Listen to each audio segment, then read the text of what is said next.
Yeah. Alright. Hello and welcome. Welcome to the Lion and Bear Report. I'm Spaceline, I'm Kodiak. and this is your Week 9 recap for REL 4D. Hopefully, everybody can hear everybody involved, and that we got everything right. You know, Week 9, about time. Speaking of getting things right, how was your week this week? Okay, so the good news was that I won, which I hadn't done in a while. Congrats. And of course, it's at the point in the season where it's like, how much does it matter? I'm definitely not going anywhere interesting. And frankly, I'm starting to wonder, should I, like, the goal had been, do well enough to stay in 2A. Now I'm like, maybe some time in Div 3 would be nice. The reason being that this match, and a rookie Nurgle Warrior who's at 5 SPP, which is like, so close. He died, just straight up dead. Glart took him out. Glart. And then Glart got a good hit in on my killer Pestigore, level 6, and movement busted him. Which is sad. Like, he's still 100% playable. Like, he's going to hit the field. Yes. But not this match, of course. Once he gets back from his arrest. But it's still like he was like one of my best pieces and a really productive piece, and losing any movement on them is a shame. That said, one of the joys of recapping is you get to see people have even worse weeks than you, which puts things in perspective. Oh gosh, yeah. So that was definitely like, I'm looking at some of these match reports and it's like, you know what, man, your team's still fine. It's cool. Oh god, yeah, we had a hell of some matches this week. Yeah, a lot of fun back and forth, and just some surprising results. Especially if you tune into the middle, you're like, I think I know how this one's gonna go. Yeah, and you're like, nope, maybe not. So this should be fun. I'm looking forward to the reviews. And hey, welcome, Klepto. Good to have you here. Yeah, first time. That's great. We're happy to have you, and hopefully hitting our stride with this whole recap thing. And speaking of which, we mentioned that there was going to be a special announcement, and so I'm going to put that up right now. Yeah, so one of the things we were thinking about as we start to wind things down is doing something special for the final recap. I think if you've been in REBBL long enough, you know that there is a variety of ways the final recaps can go. Either they don't happen at all because everyone gets swept away by playoffs and the excitement there, or they kind of get thrown together at the last minute and half the people watch them because everyone's already thinking about next year, right? Or the off season. And so what we wanted to do was just kind of make it a bit more collaborative and just get a chance to all hang out and talk about, if you don't want to talk about your season because it was something you want to forget, that's fine. Tell us about, we'll have time to talk about what's coming up for you next season. What if you want to keep your team or you're re-rolling, and just kind of what you're thinking about for that. But yeah, just kind of I'm calling it the year-end party cap for 4D. I think we could also call it other things if we want. We'll figure out a name for it. But yeah, we're looking at so the timing for the end of the season is the last week of the season closes on the 13th of November. So we're looking at keeping it on a Thursday the 14th, and trying to do it late enough for West Coast folks to be able to join us if possible. But yeah, time and day are tentative, but that's what we're shooting for because we want to try to get that together and out before, again, playoffs sweep us all away.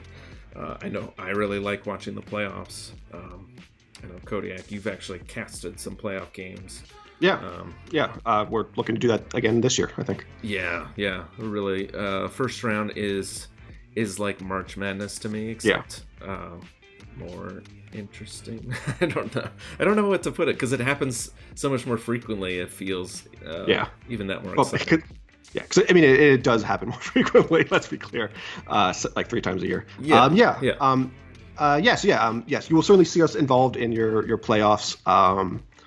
In that regard, we'll try to get on streams covering events. In terms of this, the party cap, this is something that happened. I was in 4A last year, and we did this, and it was a really good time. You have people who you played, some of them you may have seen streams of theirs or you chatted with, but some you don't, haven't interacted with at all, and it's just fun to get people there. And this has been a really active div, so I'm hoping we can get, as many people as possible involved and chatting about, the season and what's coming next. Yeah, and the last part of that I'll mention is that I plan to be stealing another little bit from the Punchman's report, which is to do a year-end survey. Haven't gotten all the questions together on that yet, and we'll be sending that out sometime in the near future. I mean, some of it, we haven't played everybody yet, so some of it doesn't quite make sense to do. But I want to try to do a survey that we can all kind of weigh in on who was the toughest coach, who was an MVP as far as star players, just that sort of thing, or fun things to just kind of recount what's going on or what happened in the div this year. So that's our special announcement, and we'll try to post a little bit more of this once we get closer to it, and just try to make sure everybody's aware of it. And hey, Incesticide, how's it going? My team is doing okay, but I'm not top of the division like I believe you are, if I've caught the right match reports. I thought saw you in first or second there. But still some work to do on my team. And speaking of which, actually I don't think I have the first match this week, but you don't. But let's hop into the recap and talk about some matches. And yes, congrats! Wow, 8-0-1. Congrats. That's quite the season. Speaking of quite the season, in the opposite side of things. Oh yeah. Poor Cross of the Empire. Holy crap. Yeah. I mean, at least the most tragic death is just Morgan Thorg, who doesn't actually die. Yes. Yeah. I think from the division. I think in the division Discord server, Pimp was saying that was turn 1 that he killed Morg. Is that right? Yes. Morg was placed on the line, which makes sense. That's part of what you're getting him for, is to take those hits. Yeah, unfortunately, it was a Mighty Blow Claw piling on hit, and the piling on killed him.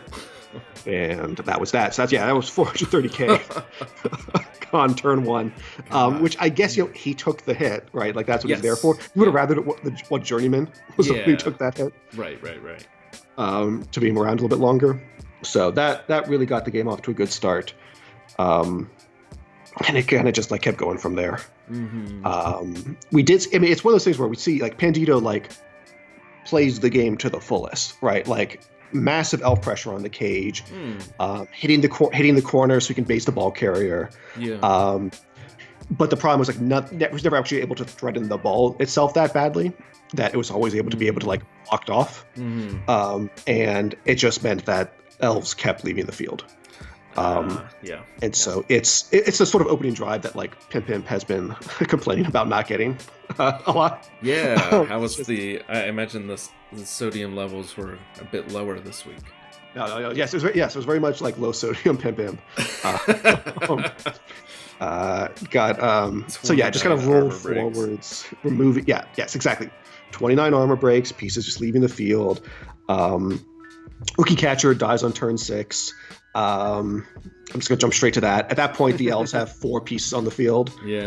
Some of those are KOs. We didn't actually. This was something that came up on the stream. There was no Apple attempt for the catcher. And basically the theory is that it's essentially there was, only pieces with skilled were protected. And anyways, yeah, he's gone. And the Chorf score easily on turn 8. All the LKOs do immediately come back. So on turn 8, they're just out the 2 deaths and the badly hurt on one of the badly hurts on the Journeyman. Mm-hmm. So it's 9 versus 11 on turns 8 and 9. But the start on turn 9, the start of the Elf Drive, there was basically they were doing like line of scrimmage blocks and 1 die line of scrimmage blocks, and the first one of those was I assumed they were going to do all of them because it was the first one that failed. It was a both down from a Journeyman, and so that was that. Gosh, maybe not what I would have opened with, but so yeah, the Jells end up with the ball exposed near the end zone. Tainted Brewers run a bull down on turn 10 to pick it up and walk into the end zone. Then basically turn 9, they like move it in deep. Ball ends up still exposed on turn 10. He's just like, I'll just go pick it up. Score. Yeah. I believe that was Ryan Dunn. I believe that's how that's his level. Elves get to receive again. Chorfs keep getting their removals. They're surfing some people. I should see there was 3 surfs.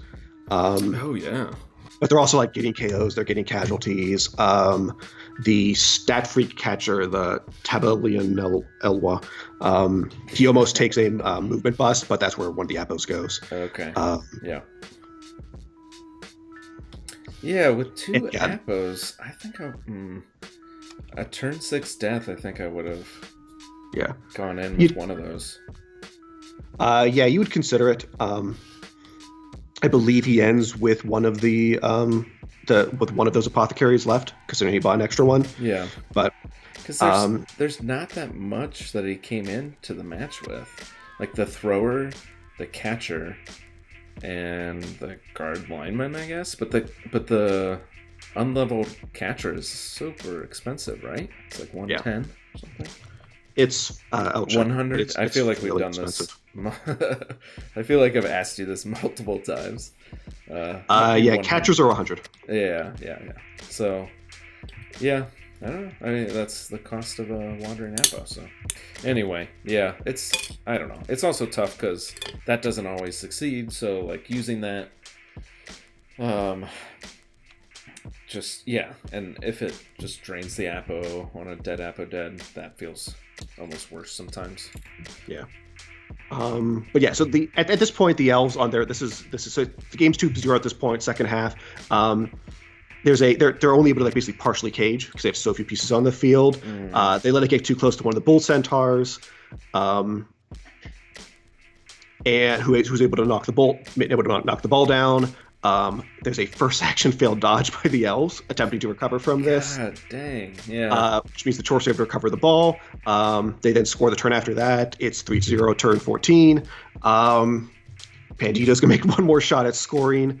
That's 2 turns left for each side. The Elves try to move up the field really quickly, right? They have to only have 2 turns. It's a side cage, and Pim Pim's really looking to increase it, make sure he gets as much like differential out of this as possible. Ryan Dunn dodge into the partial cage. So it's into 3 tackle zones, 5+, right?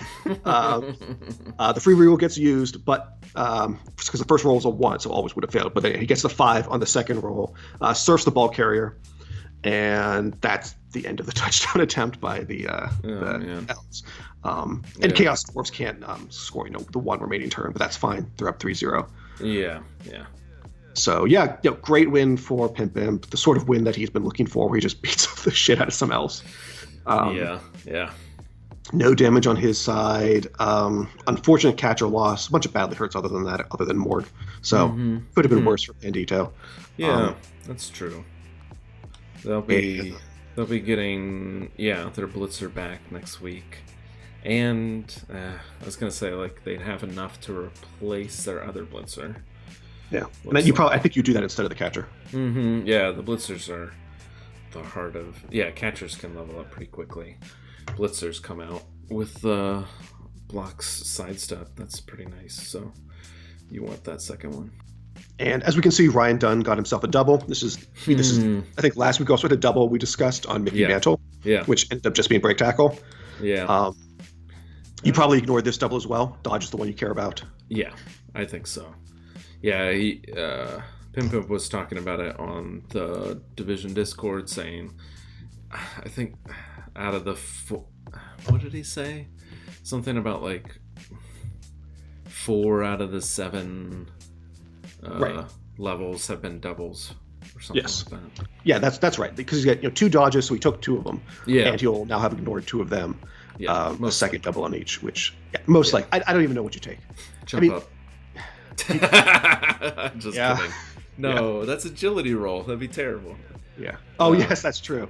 Well, it's only an agility roll if you're trying to block from the ground. If you're just trying to beat like he's always moved 9. Yeah, that's true. Then there's no roll there. You still don't do it. I don't think you do that. There's so many better strength skills. Yeah, he's talked about doing tackle, so he has mobile tackle. I don't hate that at all. Yeah. And one of them, I believe you. I like to see one Frenzy Bull Centaur since they're so good at it. Yeah. I think you maybe do the other one that way after the tackle guy. Yeah, Frenzy Bull Centaurs are scary. Oh, I don't like seeing them. Incesticide saying take sidestep and then make him frenzy. It's an idea. It is. Sidestep's wild for Bull Centaur because I feel like you put that on pieces that you want to mark stuff with. I guess you do that with the Bull Centaur. I don't know. I would say sidestep is the double I would take on him. If I did because of that reason that you mark a cage corner with him, he's blodge, and you're terrified because if you try to hit him off, he just steps into your cage. Ugh. But I wouldn't take that. I would take tackle or frenzy. Yeah, that's very situational. Frenzy or just get mighty blow and get that next level quicker. The pieces I'd be more likely to do that on are like a Nurgle warrior or chaos warrior. If I already had blodge, I would consider doing sidestep instead of stand firm. Yeah. On the theory of like you definitely take stand firm on those pieces. Yeah. Bulls you don't because they're faster. They're too fast to like use as those sorts of things. Is my thinking. And you have blockers, which are the world's best like stand in one place and take a hit pieces. Yep. Yeah, exactly. Yeah, but like you said, this was a nice win for Tana Brewers. A nice win on a week with a lot of ties, which as we'll see. Yeah. I was gonna say like overview for the week was ties. I was gonna do that Simpsons clip where it's like talks about soccer. It's like, you want ties? Oh yeah. But yeah, it was a good week to like jump over a bunch of people on the leaderboards, as we'll see. And then of course condolences to Cross of the Empire for just a rough season. Hats off to sticking with it. I do agree, just like you said, Brian, there's not that much overall team damage. It's just like his team's so broken at this point that it's just really tough to even see revoting. And I think they've talked about re-rolling at the end of the season. Yeah. Cool. There's only one piece that stands out on the team is like, oh, there's that agility up, strength up guy, and he's armor busted. You can't build your future around that. Yeah. The Blitzer is nice. That's true. The Blitzer is nice, but it's you're gonna get one AG up sometime on a new team. Like that's gonna happen. Right. Yeah. Catcher. I can't believe we've seen this whole season with that catcher only having those 2 skills. So I think it keeps getting removed every other game. Yeah. So it's just has not had time to get a 3rd skill, which would hopefully protect it a little bit more. Yeah. But yeah. Okay. Let's move on.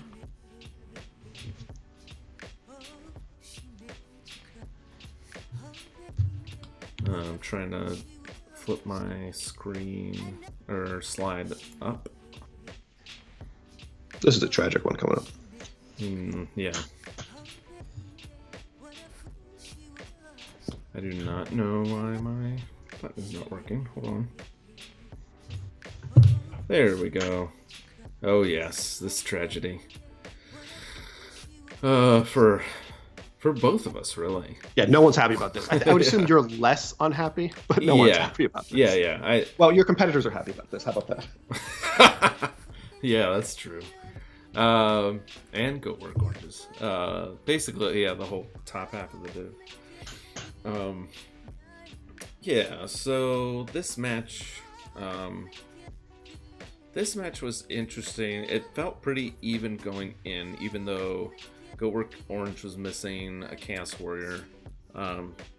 They had, I feel like they had some good inducement money to really like be able to play with that, and they got the Wizard and a Merc Warrior with block, which I definitely agree with. I think those were two good ones. He's probably heard me talk about how Wizards make me play weird, and so that definitely happened. And it didn't, as we'll talk about, the Wizard didn't end up helping him, but it did have me just kind of making weird formations as I waited for the inevitable bolt or fireball. But yeah, this one started out weird. Like, it started out dumb is what it started out. Where I was like, my game plan is going to be this rookie Yeti. He's going to unlock all the secrets to the Chaos Armor breaks, and we're going to roll through this thing. Instead, it burns through at least 2 of my first 3 rerolls. Yeah, so, yeah, they chose to receive and got the ball deep, but they weren't getting any breaks or removals either. And that's been like Goatworks' complaint, as well as Tainted Brewers, that they really just can't get the armor breaks on other people. It all happens to them, as we kind of saw. And so it starts out kind of slow, him just kind of pushing me around. Well, he did get a KO on his turn 1 blitz. I had a runner out, and he was able to get the POW on it, because Blotch is a lie. But otherwise, like, no other removals. There was a blitzer that had been stunned by a rock that I kind of just like forgot about and left exposed, and they managed to get like a 2-assist foul on it with Dirty Player, and so that Berserker, Billy Cheese Dog, was KO'd and stayed out for the rest of the match, and that I think probably hurt me more than just about everything else. Like the Yeti failed the first blitz, and I got greedy, tried to reroll, failed. Failed like turn 3 blitz, and 1 and 9 a turn 3 blitz, and I tried to reroll and failed. I think on turn 2 I had like frenzy trap myself and done. It was bad first 3 turns, but I didn't pay for it other than this KO. And it got to the point of like after the first quarter, I was like, well, I'm not stopping this drive. Like, they had gotten, I think, another KO at some point. And so I was like, screw this. I'm just going to try to beat up on a Chaos Warrior. And Clownfish was hanging out next to a bunch of my guys. Well, like, his cage had already passed me and gone downfield. Clownfish is, thinking he's all brawny. And I knock him down, foul him, and killed him. Apo comes out and gives it a strength butts, which I think is pretty much the same thing. I don't know how you keep that. So yeah, so that was turn 5 for me, and that's when things just started turning around. I get a KO on the Loner, the Merc, Chaos Warrior, after a foul, which then resulted in the send-off. And then I tried to put some pressure on the ball at that point because I felt the momentum swinging back and was hoping to get him to score to give me 2 turns left, but it didn't happen. But on their turn 7, they screen off, and my Ulf goes in, non-money blow piece, blitz on Creamsicle, and gets a niggle out of it. Knocks him over, gets a niggle, and I could, like, I think I was, like, apologies to Troxbirds, but I was laughing, like, I could not believe what was happening. Just being able to, like, break through these warriors like this. Yeah. And knowing just, like, how tilted he would be about that, just kind of helps build confidence. Yeah. Again, we all get that way, but, like, so I'm going into turn 8, and I'm thinking, let's we have all our pieces. Let's try doing a 1-turn. Unfortunately, because I burned all my rerolls on greed, I ended up falling short, but it was pretty close. I had, I failed to go for it to pick up the ball with the thrower, but at that point, it pretty much pushed my runner into the place it needed to be. It just needed one more block push with the Yeti, which could have been just bad anyway, but was actually pretty close. But we end the half with Goatwork Orange up 1-0. Like I said, their score was pretty much just predetermined. I was just able to do damage. So we start the second half 10-11, and I immediately they had I think it was Princeton. No, it was Shrimp. I'm pretty sure I cast that and gave that the movement down on the line of scrimmage with a non-binding block, which is kind of like, again, made things feel really lopsided. Like, I didn't really understand what was happening, but I was just going to roll with it. I think that's right. That was an LOS block, because I seem to remember that being a moment of increasing frustration for Troxford. Yeah, he's such a good streamer. Like, he doesn't hold back, just throws out his emotions, and I can only imagine. I didn't go back and watch it because as we see, this ended up being a tie. So I start pressing for an advantage. I think at this point, I feel like I could probably go for a win here with all these removals. So I want to score quickly. In the process, I think I cast another one of his Beastmen. Badly hurt, but still gets it off the field.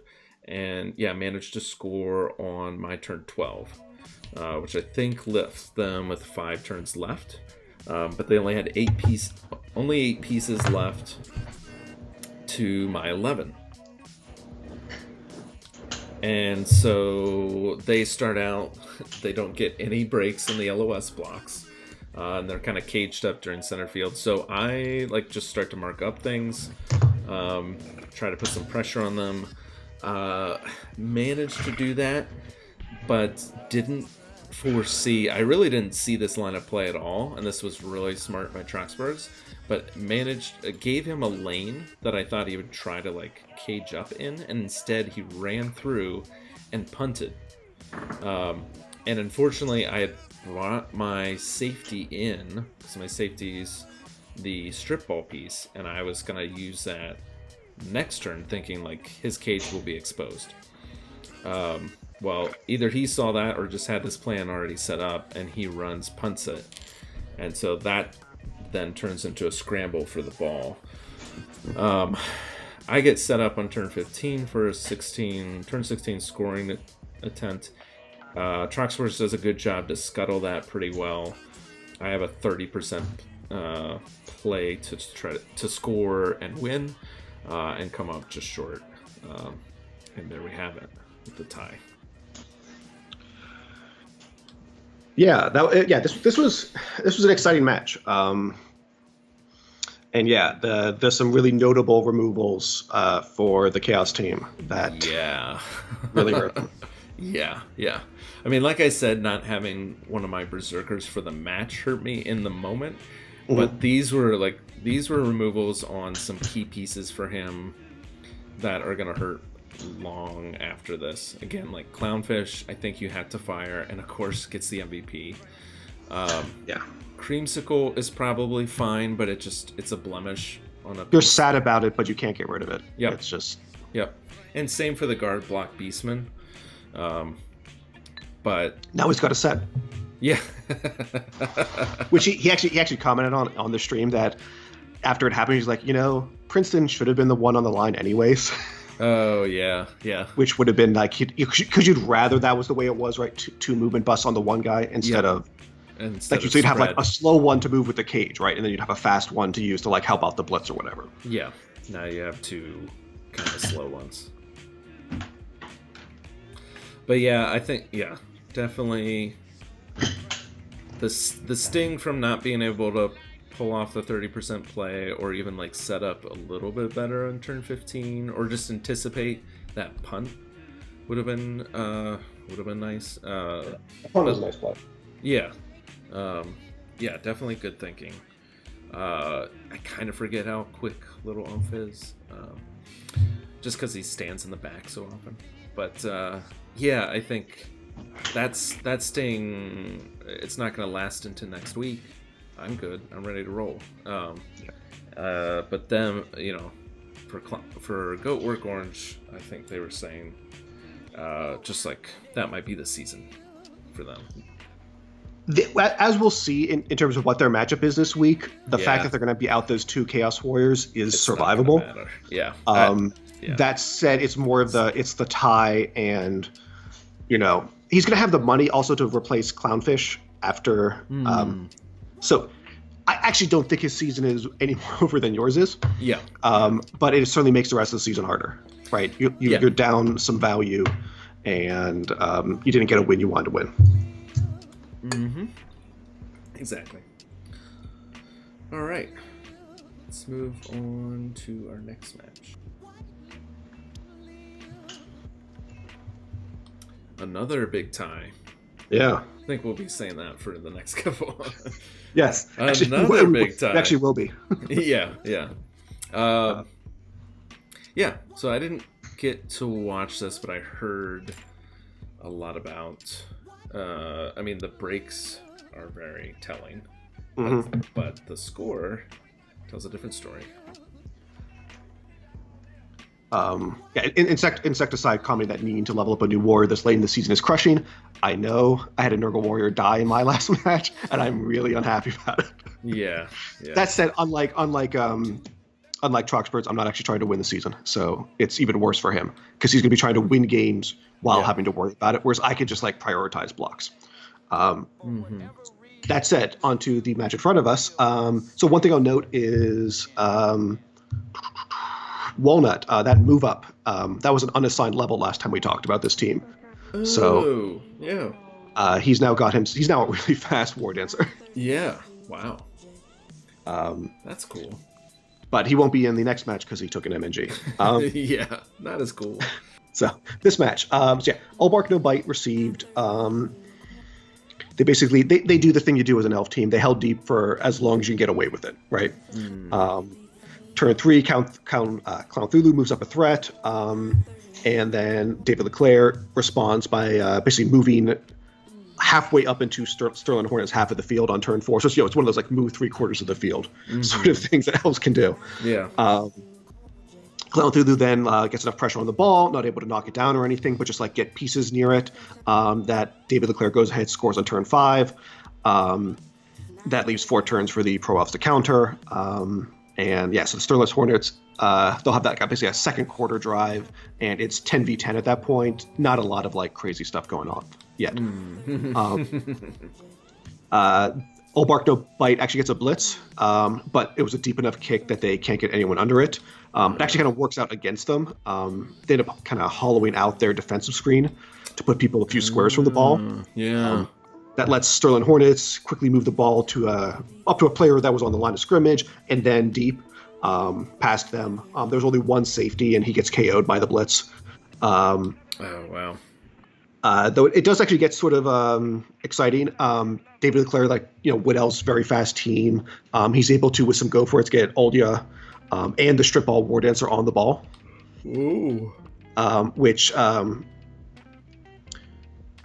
Al actually basically they make a couple hits on Aldia to try to get him off, right? Because diving tackle is so inconvenient. And so it's like the blitz is on him, and then the ball carrier ends up trying to hit him. And the ball carrier gets him down, but but what it means is that he ends up still based on the War Dancer. The strip ball. Yeah. Exactly. Yeah, so it's like Clown Thulu then rolls. It is, and he does get a POW. But that's it. It was a strip ball War Dancer. He didn't need that good of a roll to get the ball out of his hands, at least. Yeah. And it ends up actually doesn't matter that much because Clown Thulu just gets the ball back and scores turn 7. Yeah. There's a one turn attempt, but there's a snake eye dodge as part of it for David Leclerc, and it just doesn't happen. So so that's 1-1. Second half, first like notable event. Early in the second half, we see All Bark No Bite use their Apo. Walnut had died briefly, but in the case of the Apothecary, doing a pretty good job. He's like, "How about just an effigy?" Yeah, that's Which, better than Sun this week. So that same turn actually, after Sterling Hornets did that, they snake eyed a pass. That puts the ball on the ground next to just like the thrower who snake eyed the pass. He gets knocked down. Wood Elves recover the ball. Sterling Hornets try to free some pieces to go after the ball carrier, but a double skull ends that. All Bark No Bite's able to get the ball near the end zone on turn 11. That's not particularly secure, as it in fact takes a 2-die blitz. It required like a bunch of GFIs. Oh, jeez. But like he got, Cloud Thulu got it done. But he stays standing. It's not a good enough hit. He then dodges free and is able to set more of a screen up on turn 12 to try to secure the ball. No hit on the ball carrier that turn, but like a ton of marks on it. And so he ends up, David Leclerc just scores by one of the marks was actually in the end zone. So the ball carrier just like hits into that person. Oh, nice. Yeah.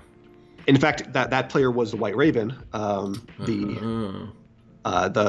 freak blitzer on Sterling Hornets. Yeah. He's pushed off field as part of this. Dies. But again, Apo on point, just makes it a no cast. So he rejoins the game. That takes us to 1-2 for David Leclerc. It's turn 13 for Sterling Hornets. LOS blocks. He actually uses his plus strength lineman on the plus strength lineman on All Bark No Bite, and you see how that turns out. Oh man, yeah. Dang. So that guy's really sad looking now. Yeah. So that by the end of the first turn of Clown Thulu's attempt at like his second half drive, his second attempt at his second half drive, that is. Right. It's 11 Pro Elves against 6 Wood Elves. Oh, jeez. Because that happened, and then there was another removal on top of it. So this gets them to a turn 16 score, making it 2-2 pretty easily. Only question then is whether David Leclerc can one turn with 6 pieces. He can't. Yeah. He basically tried to do this like dodge into 2 tackle zones, can't to like try to do this push around thing, and he fails the dodge. That was sort of it. Yeah. It was really. It almost certainly wasn't going to succeed. It just happened to failed. So 2-2. Basically came down to that turnover off of that failed pass. Yeah. Woof. Yeah, that's Clown Thulu joining us in chat to say 6 ones in a row. Pretty brutal. Yeah, exactly. You had the snake eyes for the pass, and then it was double skulls and double skulls to try to get people free. Because if he managed to get enough pieces free, he could have swarmed the ball well enough that like not that it would be impossible for the Wood Elves to score, but it would have been like a real question. David Leclerc was able to get like enough material down to the end zone that it was like it took some desperate attempts. Because the thing I mentioned where he got a 2-die on it, even if the ball knocks free, the Wood Elves just get it back the next turn by blitzing the right guy, right? Like, it was just like 6 die rolls in a row that were all ones. It was really punishing. Yep. Yeah. So overall, though, not any damage going Sterling Hornets' way. No. But some tough ones for All Bark No Bite. I mean, I guess the strength bust on the lineman that you probably then have to fire because that's bloat. Yeah. And the M&G is just annoying because that's a really fun piece. Yeah. And it's like half of your team. I mean, Audia's really good. But it's one of the 2 really great pieces on the team. Yeah. Yeah, Elm's a fun piece, but like Walnut just makes or breaks your game a little bit. Yeah. So that'll be a little rough for upcoming match. Yeah. But overall, that's really a fun result for anyone trying to chase down Clown Thulu. Mm-hmm. And certainly, I think this was played early on and gave an opportunity for Goblins.deck to do something. Who we'll be talking about in a moment. Yes. So they didn't. Well, they definitely tried. This match was buck wild. Holy So this one I moly. haven't seen, so you'll have to talk me through this one. Oh my gosh. So this is like I was saying, like you tune in the middle of this and you're like, oh, okay. I see what's going to happen. I mean, I tuned in the middle of the second half and I was like, oh yeah, Skaven's going to go up 3-1. I'm just going to turn this off and go do something else. See the match report. What? So yeah, Skaven. So started this. Flyboys, Scum a Wizard, which I think, that's pretty good. I don't know. They could definitely use it, but also like goblins are weird, or goblins, Skaven are weird, and are kind of tough to take advantage of it. But we'll get to that. So to start off, Skaven elect to kick and immediately get a blitz. They get a blitz and a short kick.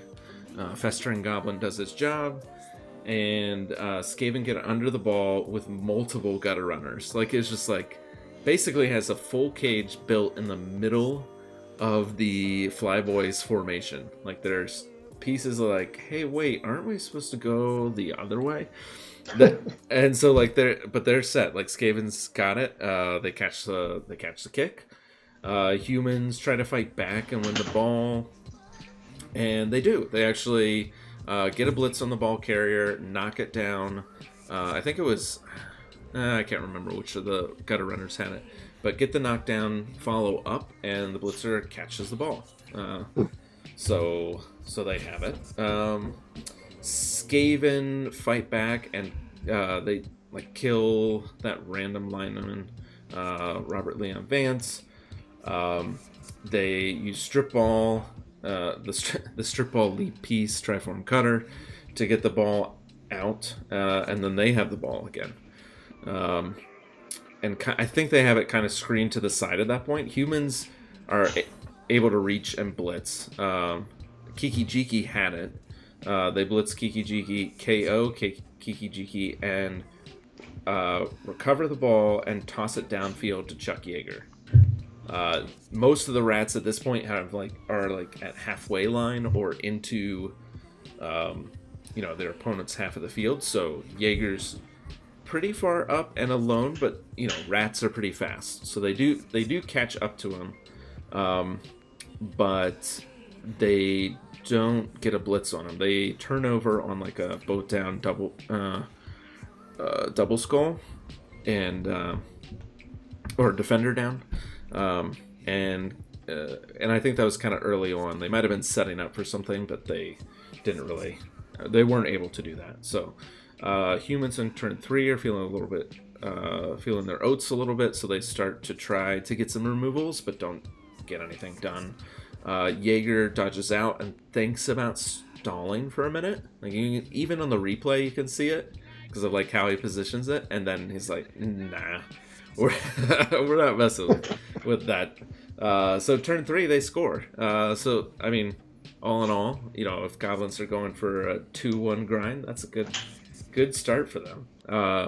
So it's 10v11, I think, at the start, because humans are down 1, and a riot comes in, turn lost, and then a touchback. I don't know where they were kicking, but so the rats set up for a 2-turn, basically. They get the ball deep and in their own half, and then set up a bunch of gutters down the side,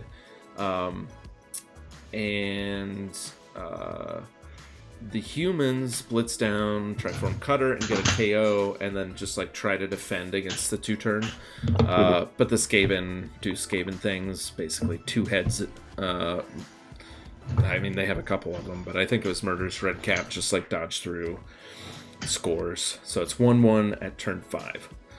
We got a Klepto in the chat saying that he thought about like that stall for a second, but there's just like too many gutter runners. Yeah, 1 is probably too many, but yeah, it was.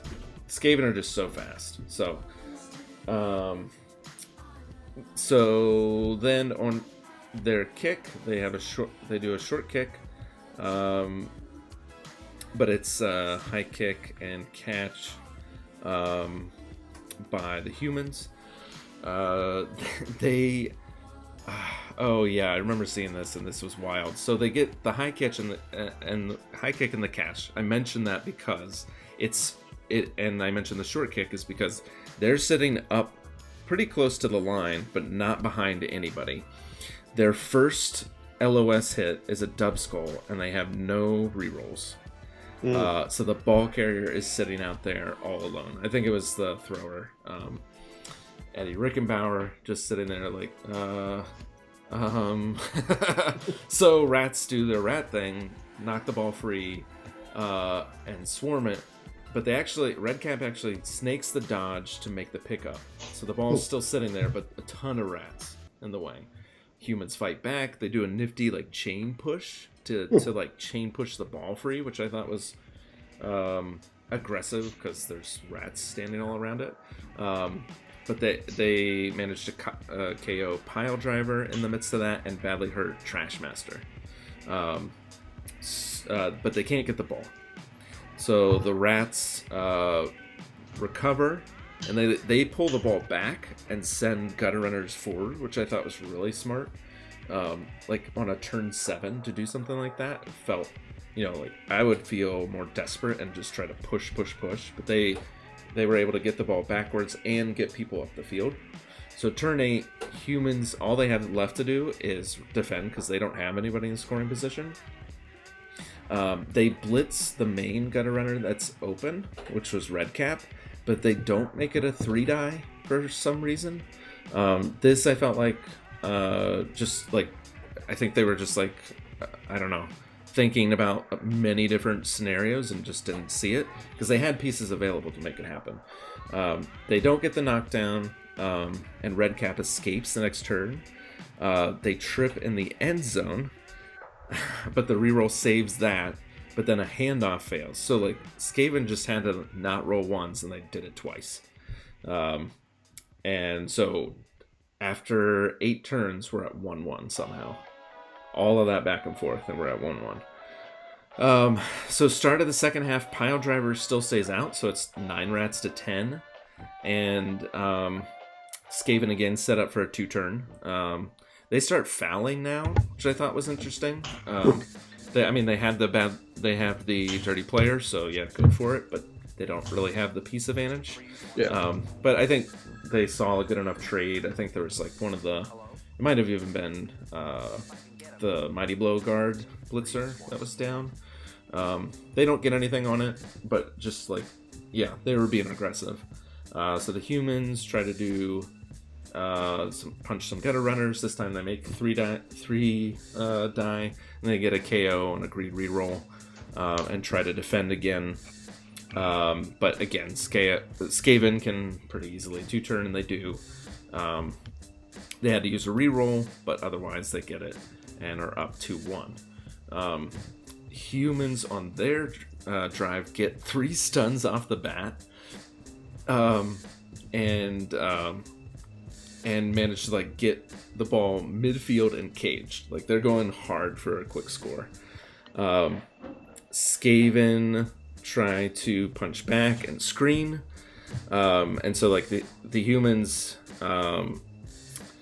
set up for a score next turn. It's on turn 11, and that's when the fireball comes in. And this was actually a pretty good one.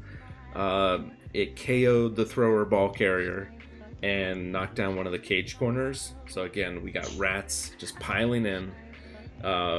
They get the ball into scoring range on Redcap, and not that many humans nearby. Mm-hmm. Humans do get a blitz on Redcap. It's his 2-die. They get the knockdown. And this one was weird too. They go to pick up the ball. The ball is on the sideline. They have 1 GFI left, and they move to pick up the ball. They fail that GFI and have to re-roll. They end up picking up the ball, but they are standing there next to the sideline, thinking maybe the rats won't notice. Or maybe they thought like there wouldn't be a rat that would get there, but a rat gets there, and the humans have no rerolls. But yeah, so like the rats before they even blitz, they get a badly hurt on Richard Ritchie, which got power appoed to bring him back. Then they get the surf, and this is Klepto. They get the surf on Klepto, and that's when the badly hurt comes in. And the ball scatters really well for the Skaven. It's still on that side of the pitch for them to score. And so they get over there. Eventually, there's like some back and forth. But they manage to score on turn 14. Which I would actually say was a little questionable. There was only really 1 or 2 human pieces and like 4 rats there. The human pieces was just like the thrower Billy Mitchell, which I think they hadn't stunned, but they had surrounded. And then there was like a lineman somewhere. I guess that's, maybe. But there wasn't much of a threat. And I guess you're thinking, turn 14, why not go up 3-1 rather than risk anything? But as it turns out, that turned out to be a mistake. So the humans on their turn 14 set up a 1-turn attempt, it looked like, which was like good on them for being like that aggressive about it. It comes up like 1 push short, so then they have to do like a half cage. They did like kill that random lino in the process, but they like try to screen off. Rats get a 1-9 blitz and a course pow. This was, I think, Chuck Yeager. But yeah, of course, blotch is a lie. Ball scatters to the other human catcher that's just hanging out. So the rats try to screen, but the humans clear it, and the catcher just like runs it in. Like, I think a bunch of dodges, GFIs, doesn't matter. So now it's 3-2 Skaven. And we're on to like turn 16, right? That's when a blitz comes in. And like the way the Skaven had positioned, there was actually nobody in the middle because nobody wanted to hang out with the ogre. Like I haven't said anything about the ogre because he's just been like there. They tried to get him with like Claw Mighty Blow and it just didn't happen. But yeah, he just like runs up the middle, marks something, and then like the humans just swarm, and they're able to get under the ball and make a catch. The rats blitz the ball carrier. It's their turn 16, right? This was like pseudo 16, all the blitz happening. Rats blitz the ball carrier, wrestle it down. The ball bounces off a prone human thrower who had like tried to get up to support and like failed a GFI. Bounces off him into the only other piece that I think is a scoring threat, the human blitzer that's just standing there. And he's like, oh, cool, yeah, I'll take this. I think the Skaven had like a red die at that point, and it failed. So I guess there was like a catcher that was over ways that could score because the blitzer handed it off, and the catcher tied the game.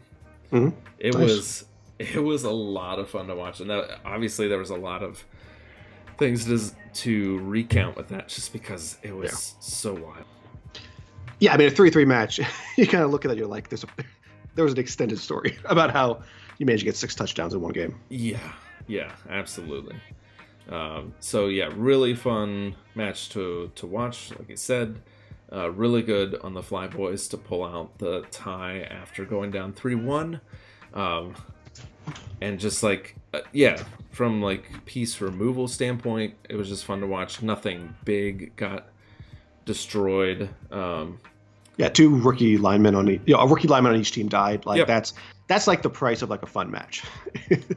Yeah, someone you don't care about totally gets destroyed. Yep. David, yes, you did miss your match. We just covered it a little bit ago. But yeah, hats off for the tie. That was a fun one as well. But yeah, I talked through that a lot, so I think we should probably move on. Sure. But yeah, that was very fun.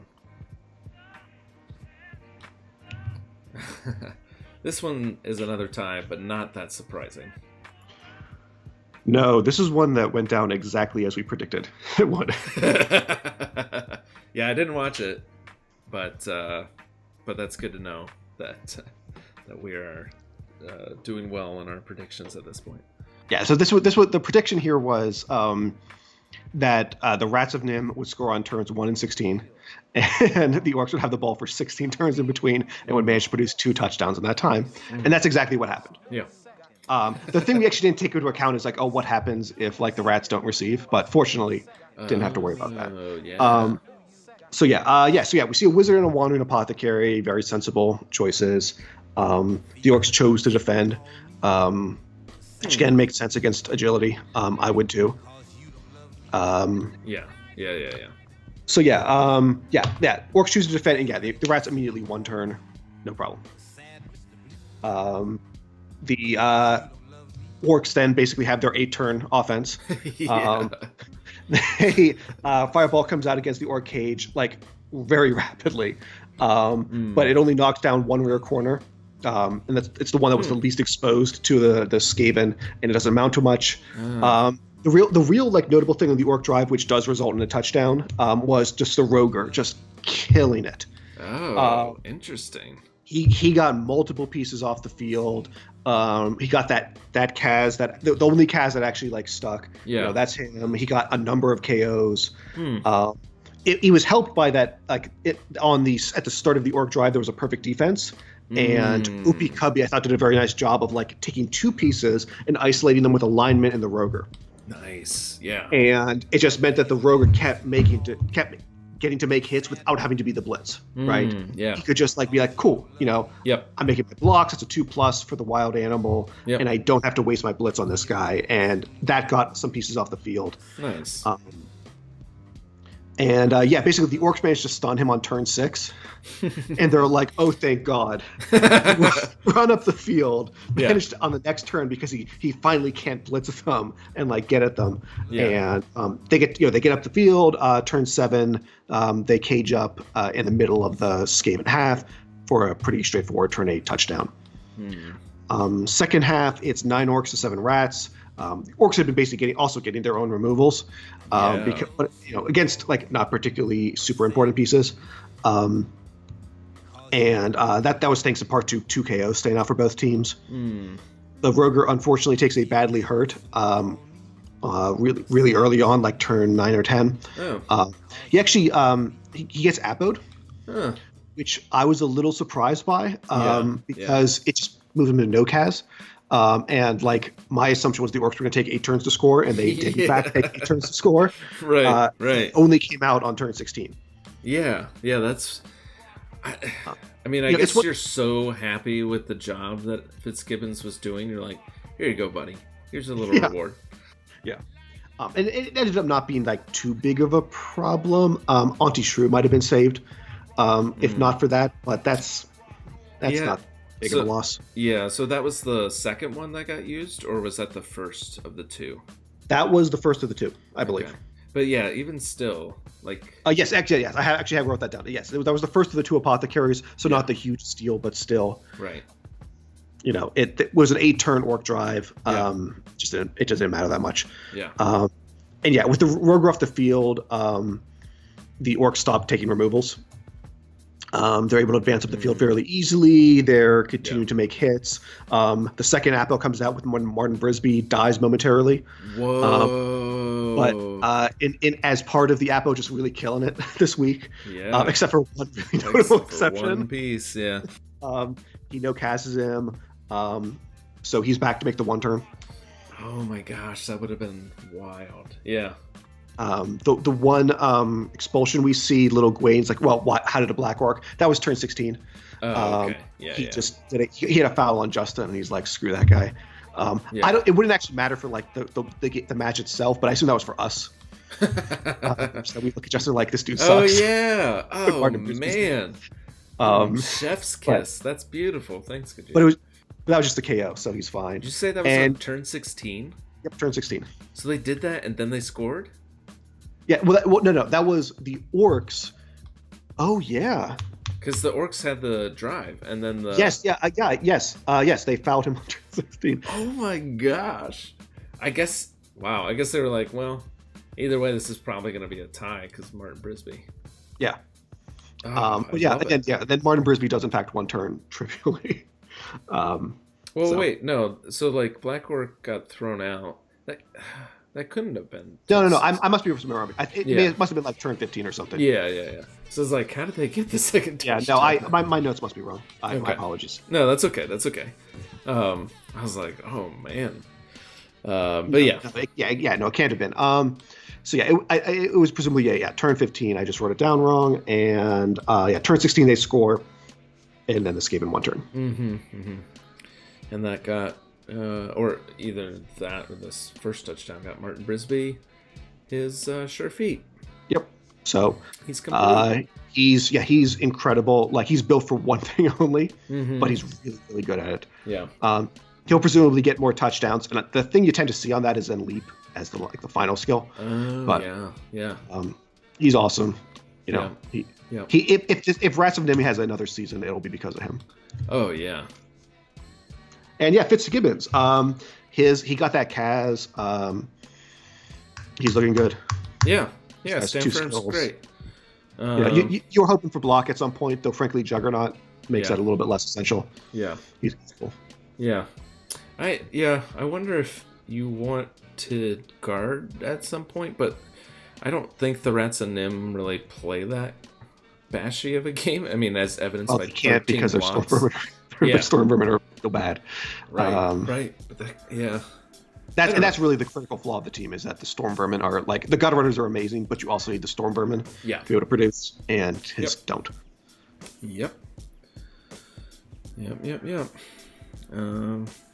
Yeah, fun match. Two coaches who were kind of out of it at this point, so just to see them play like a good game. Yeah. And again, like we said, this seemed like a tie from the get-go. So yeah, pretty non-surprising all around.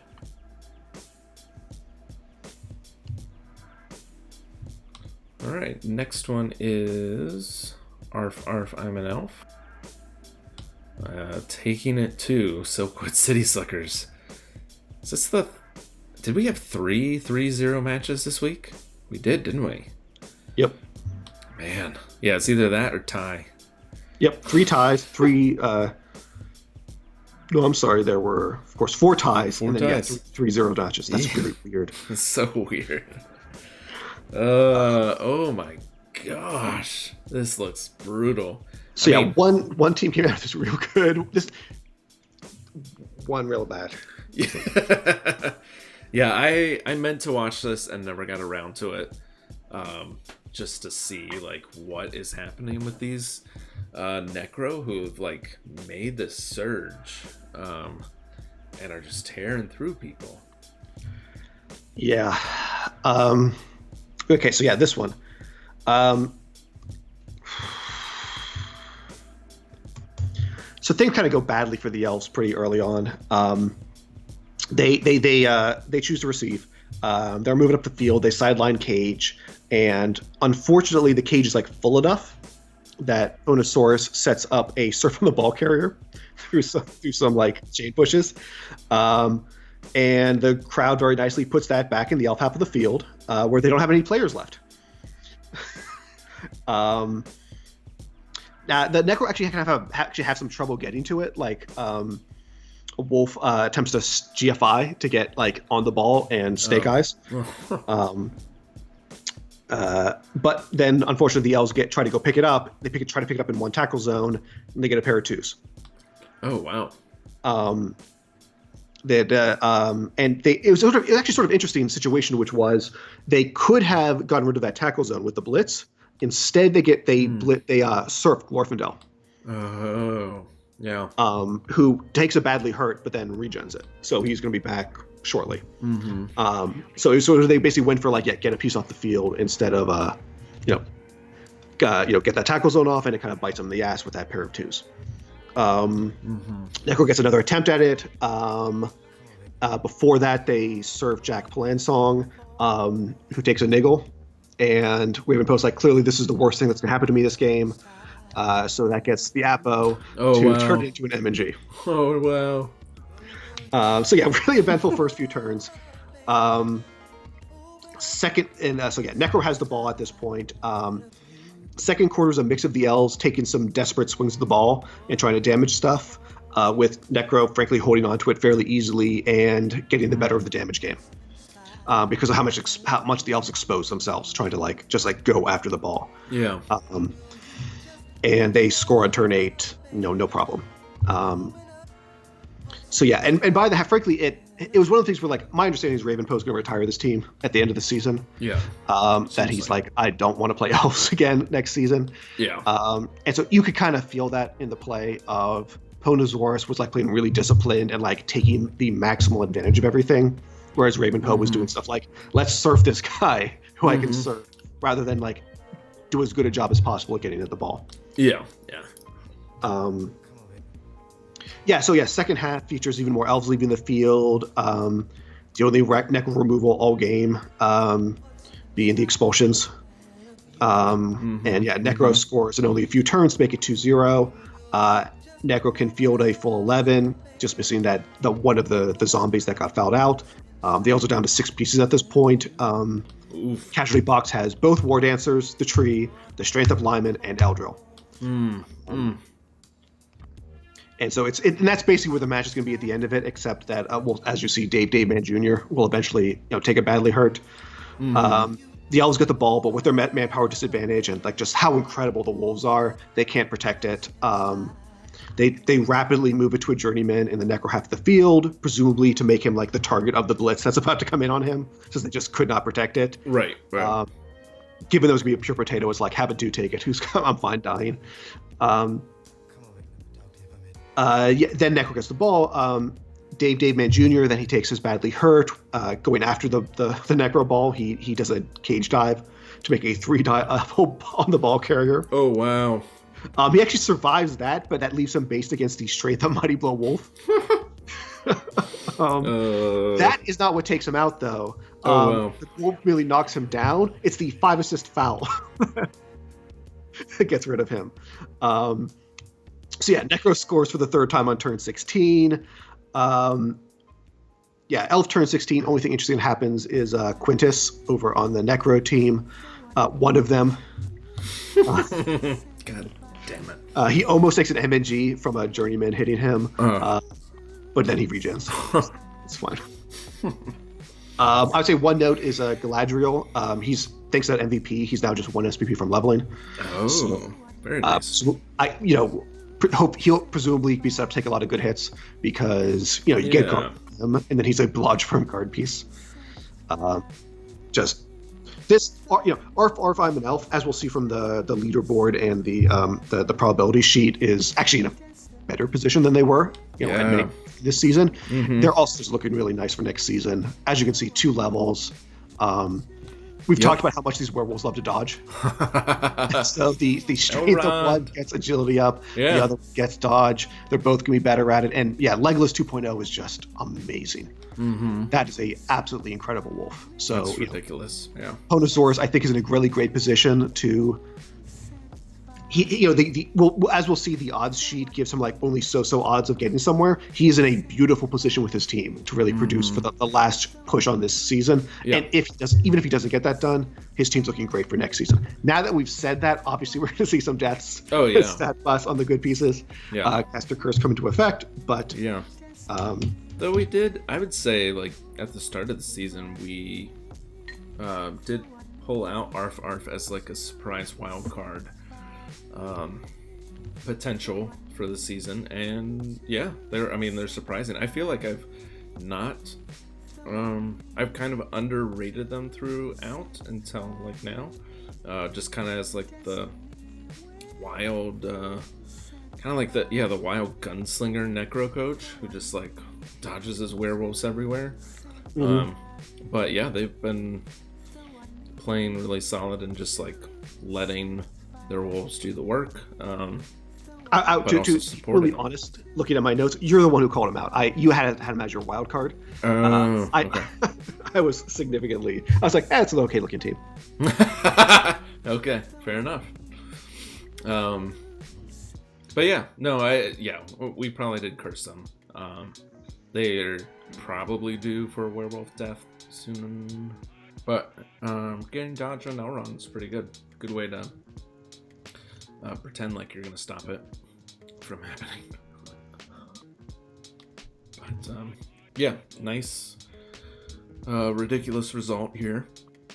And I think this leaves Silkwood in very deep water, though. Yeah, I think they've been talking about what they're going to re-roll to next season and are just looking to wrap up on this one.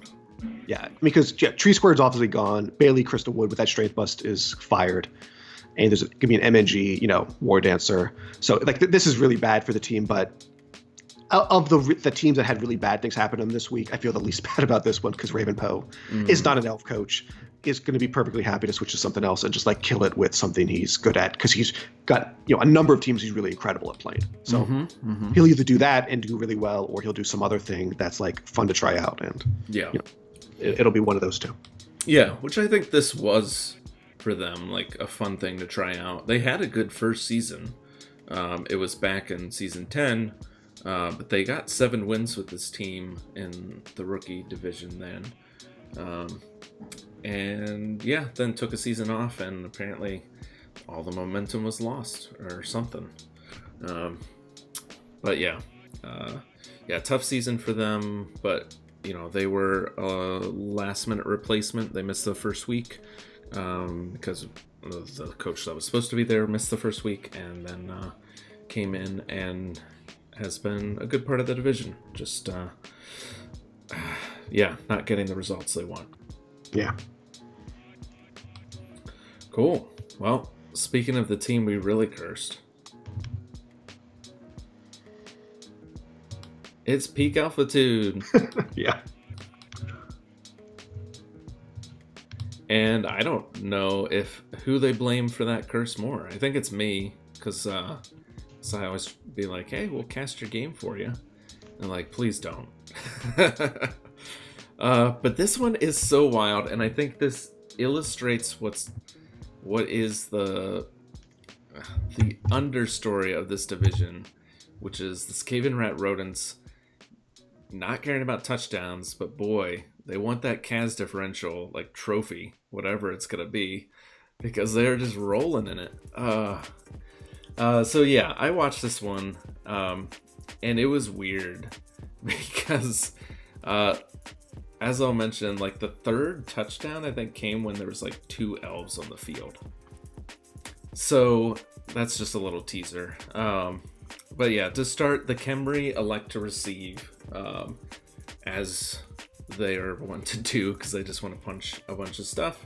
And I think, to be quite honest, like I talked a little, or Skaven Rat Rodents coach Craig Pippup mentioned to me that he hadn't realized when we put up the probability sheet. He was like, oh, I didn't realize I had 0% to make the playoffs or the Challengers Cup. I'm just gonna foul and punch stuff now. and as you can see, that's really just what happened in this match. The only probably sad thing is they ran out of things to punch and to foul pretty early on.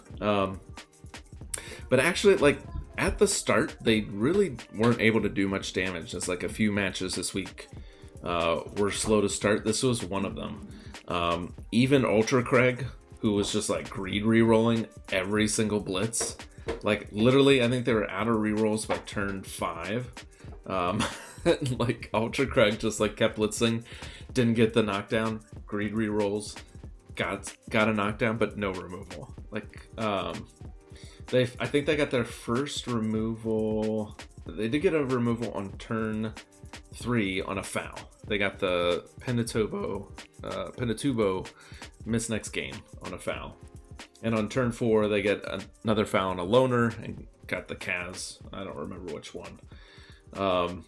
But all the while, like, they can't get the ball.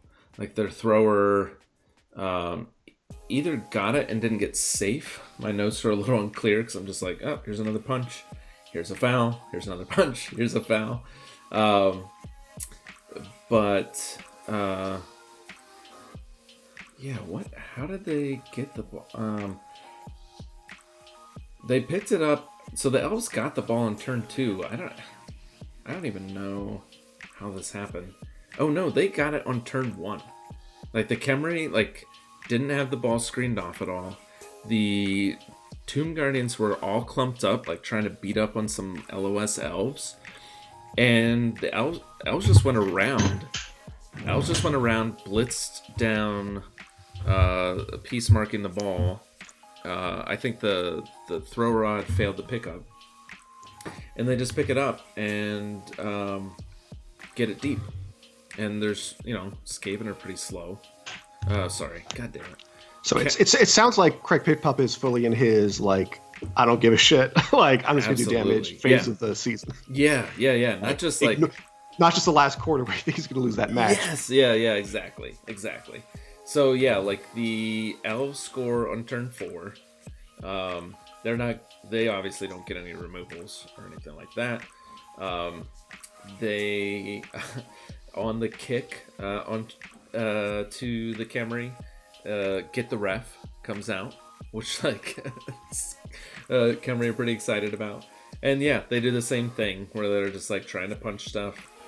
I think they get the ball, but they're not aggressive about trying to score with it. They're more aggressive about punching and fouling. And they get an MNG on kind of Chunga on a piling on. Finally, Ultra on turn 6 gets a removal. And oh no, they did get in scoring range, but then the Elves pull off some wild BS to one die the throw raw, which KO'd him. It was a defender stumbles and it KO'd him. And so that was the Skaven drive attempt. And after the first half, the Elves are up 1-0. They're getting the kick, but they only have 7 pieces to 11.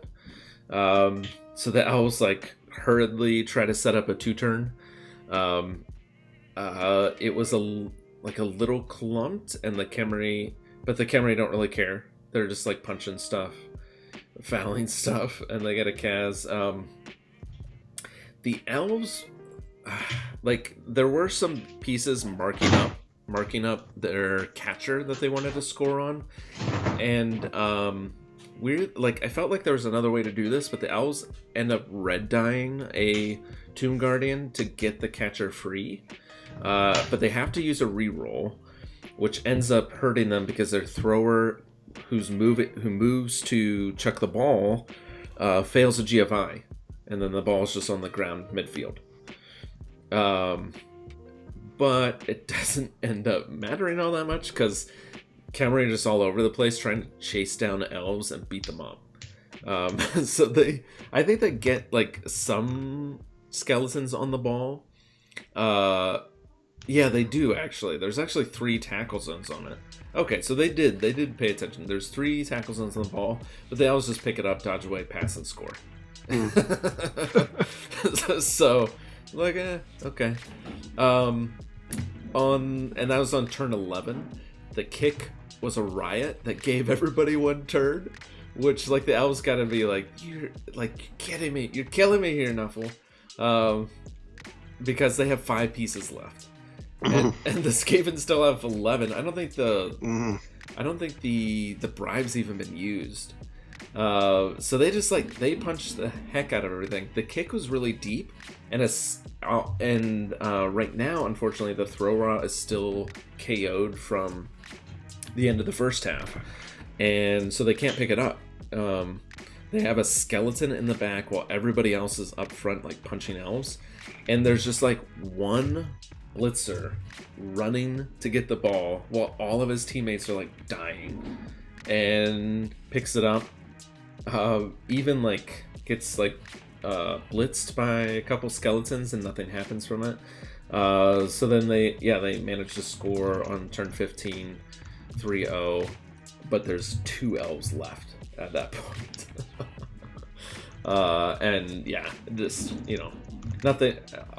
Khemri doesn't really do anything to end the game. They try to vanity pass, and that was it. But yeah, you can see the damage here. This is another elf team that's talking about re-rolling. It was brutal, even though they managed to pull off some elfy BS. Just like, at what cost? But I don't know that there was any way to avoid it. It was just, it was a real big snowball effect. Wow. That sounds awful. Yeah, it's just like seeing your team die. It's you're like, well, I guess we'll try to do something with the ball here. And yeah, everybody just falling away. You get like 2 big, like niggling injuries on your level 4 pieces, 2 of your level 4 pieces. I think there was a Apo used on Everest, maybe, or maybe Vesuvius or something.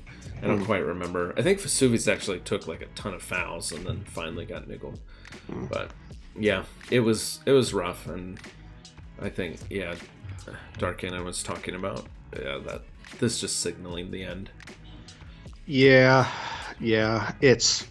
I mean, that move up blitzer is actually kind of nice, but there's nothing amazing on this team. Right. And actually, the agility up lineman, there's like decent stuff on this team, but nothing truly amazing, and just so many problems, particularly after this week where it's 2 niggles and an armor bust. Yep. Just. So yeah, I didn't watch this one, but just looking at the match report, it was like, oh god. Yep. Yeah, it's pretty bad. And as we'll see in a moment, elves have been taking some punishment this season, or they're doing really well. So it's one of the, or at least like agility teams are either getting punched to oblivion, or they're fine. Nothing really bothers them.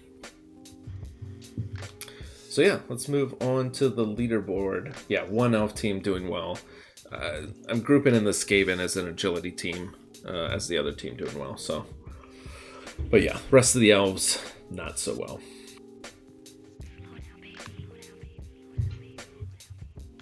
So yeah, leaderboard.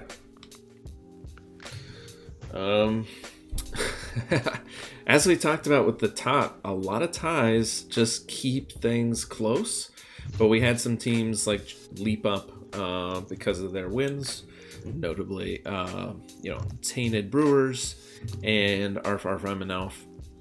Tainted Brewers, which have been on a bit of a tear, and Arf as well.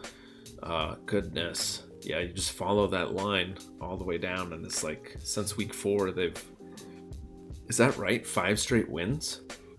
Or no. I forget how to do the math on this. Who you're talking about here? Arf. Oh yes, they've been 4 winning. Wins? So they're 6, 7, 8, 9. Yeah, week 6, 7, and 8, 9. They won their matches. Is what's going on there, and that's taking them to 4th place. Yeah, and very competitive. Their TD differential is better than Tainted Brewers. Yeah, they are very competitive. They're very competitive. It's a bit of a work to get to 1st place. But even 2nd is doable, and 3rd is extremely possible, because one of Sterling Hornets or Tainted Brewers will at least tie a match in the remainder of the season. Yeah. And if you can then be perfect, that's 3rd place. Yeah, well, interesting. I peeked ahead to week 13, and I know we talked about this before, of Goblins.Deck and Sterling Hornets facing off. Arf I'm an Elf, and Tainted Brewers also face off in week 13. True. So yeah, that's the point. If Arf can win the remaining matches and then win that last match against, assuming things stay the way they are, they can guarantee themselves 3rd place. So, Yep. Nice. Yeah. So, yeah, we'll look a little more in the predictors as far as the other top groups or top teams in this group are looking. Obviously, the ties that Flyboys, myself, Goatwork Orange all didn't help us a lot at all. Sterling Hornets and Goblins.Deck took ties that didn't put them in danger, but did mean that people could catch up to them. And then I think we've talked about the rest of the teams just kind of looking to next year at this point, even Mean Green and Thick and All Bark No Bite, I think, are pretty much out of reach. Some weird things would have to happen, or I guess we should just turn it over to the projector at this point. Yeah. I have not actually looked at this, so negative percentage. What does that mean? So yes, I'll explain what's going on over there. Okay. So yeah, that's there's an additional column. So yeah, the left side of this is our graph of the projected probability for each rank, for each coach. In the middle, we've got like just like the legend identifying which team is which. We have then 3 columns of 1, 1, 2, 1, 2, 1, 3. This is the cumulative probabilities of each team being in first or second, or third place. And then fourth column is how much the probability in that third column of being in the top 3 increased or decreased. So basically what you're seeing is that for you, Hella's Kitchen, you're going to have a 16% chance of being in the top 3 according to the predictor. That was 26% last week. It's gone down by 10%. So what we can see is that 2 teams have increased their odds. Tainted Brewers and Arf and Elf have significantly helped themselves, going up by basically 20% each. So that, and they've stolen that from, 8 other teams, right, in varying degrees, mostly from you, Goatwork Orange, and Flyboys, but a little bit from some other teams. So yeah, what we see is that basically there's now, we previously talked about there being like a top 2, and then like actually really more like a first place team, a second place team, and then a pack of 5. We're now into more, there's a first place team, a second place team, and then it's much more distributed out after that. It's like a more gentle falling off from the 51% of the Tainted Brewers to the 15% of the Flyboys. At which point it does kind of like fall off a cliff where Mean, Green, and Thick and All Bark, No Bite have some probability listed there, but it's real rough for them. Yeah. Right. And there are the like purple-green like pair of lines that are like peaking around 8 to 9. Yeah. That as you can see, if you look at the part where they get to like 2 and 3, it's there, but it's very low. But then everything else is like only starts to peak up like at 5 and 6. And the game's like, the predictor's like, no, that's just not going to happen. So yeah, basically it's if you're below the Flyboys, you're basically looking at next season or just enjoying your games before you reroll. And from Goblins down to Flyboys, it's just increasing desperation of will I be able to make it. Yeah. Yeah, David saying in chat, I mean, the other take on what you just said, needing everybody above them to lose and them to all win. So, like, if you're Mean, Green, and Thick, or All Bark, No Bite, just win out the rest of your games and let the chips fall where they may. But that's going to be hard. Yeah. Yeah. All Bark, No Bite having taken a lot of losses, Mean, Green, and Thick haven't taken a lot of ties. But yeah, no, this is cool. I mean, sucks for me that I lost that much on a tie. But that's the way it is, and yeah, that's why I need those wins. And yeah, definitely looking good or fun to see like a percentage increase of just taking that win and having everybody else tie around you. I think really helped that for Tainted Brewers and Arfar from an Elf. Yeah. Cool. Okay, so I'm gonna move us into the what we learned this week, which is a little bit of a venture with stats. I'm going to step away for like 30 seconds while you do that, but then I'll be back. That's fine.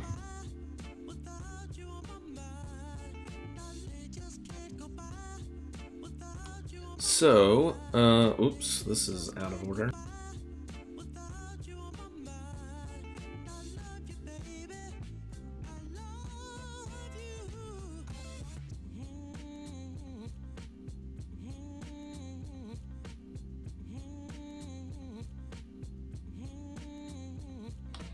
I'm having trouble with my slides.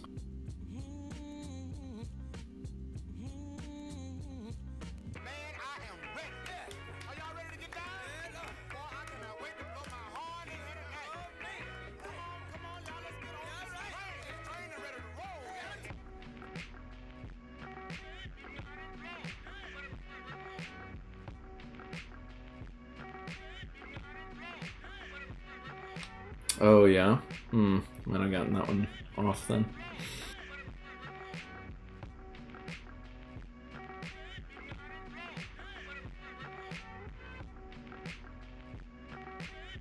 Huh, this is weird.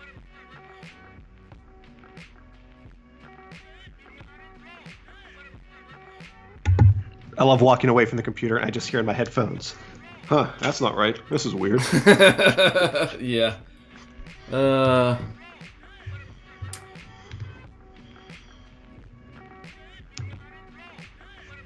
Oh, yeah, so, yeah, I just messed all these up, I think.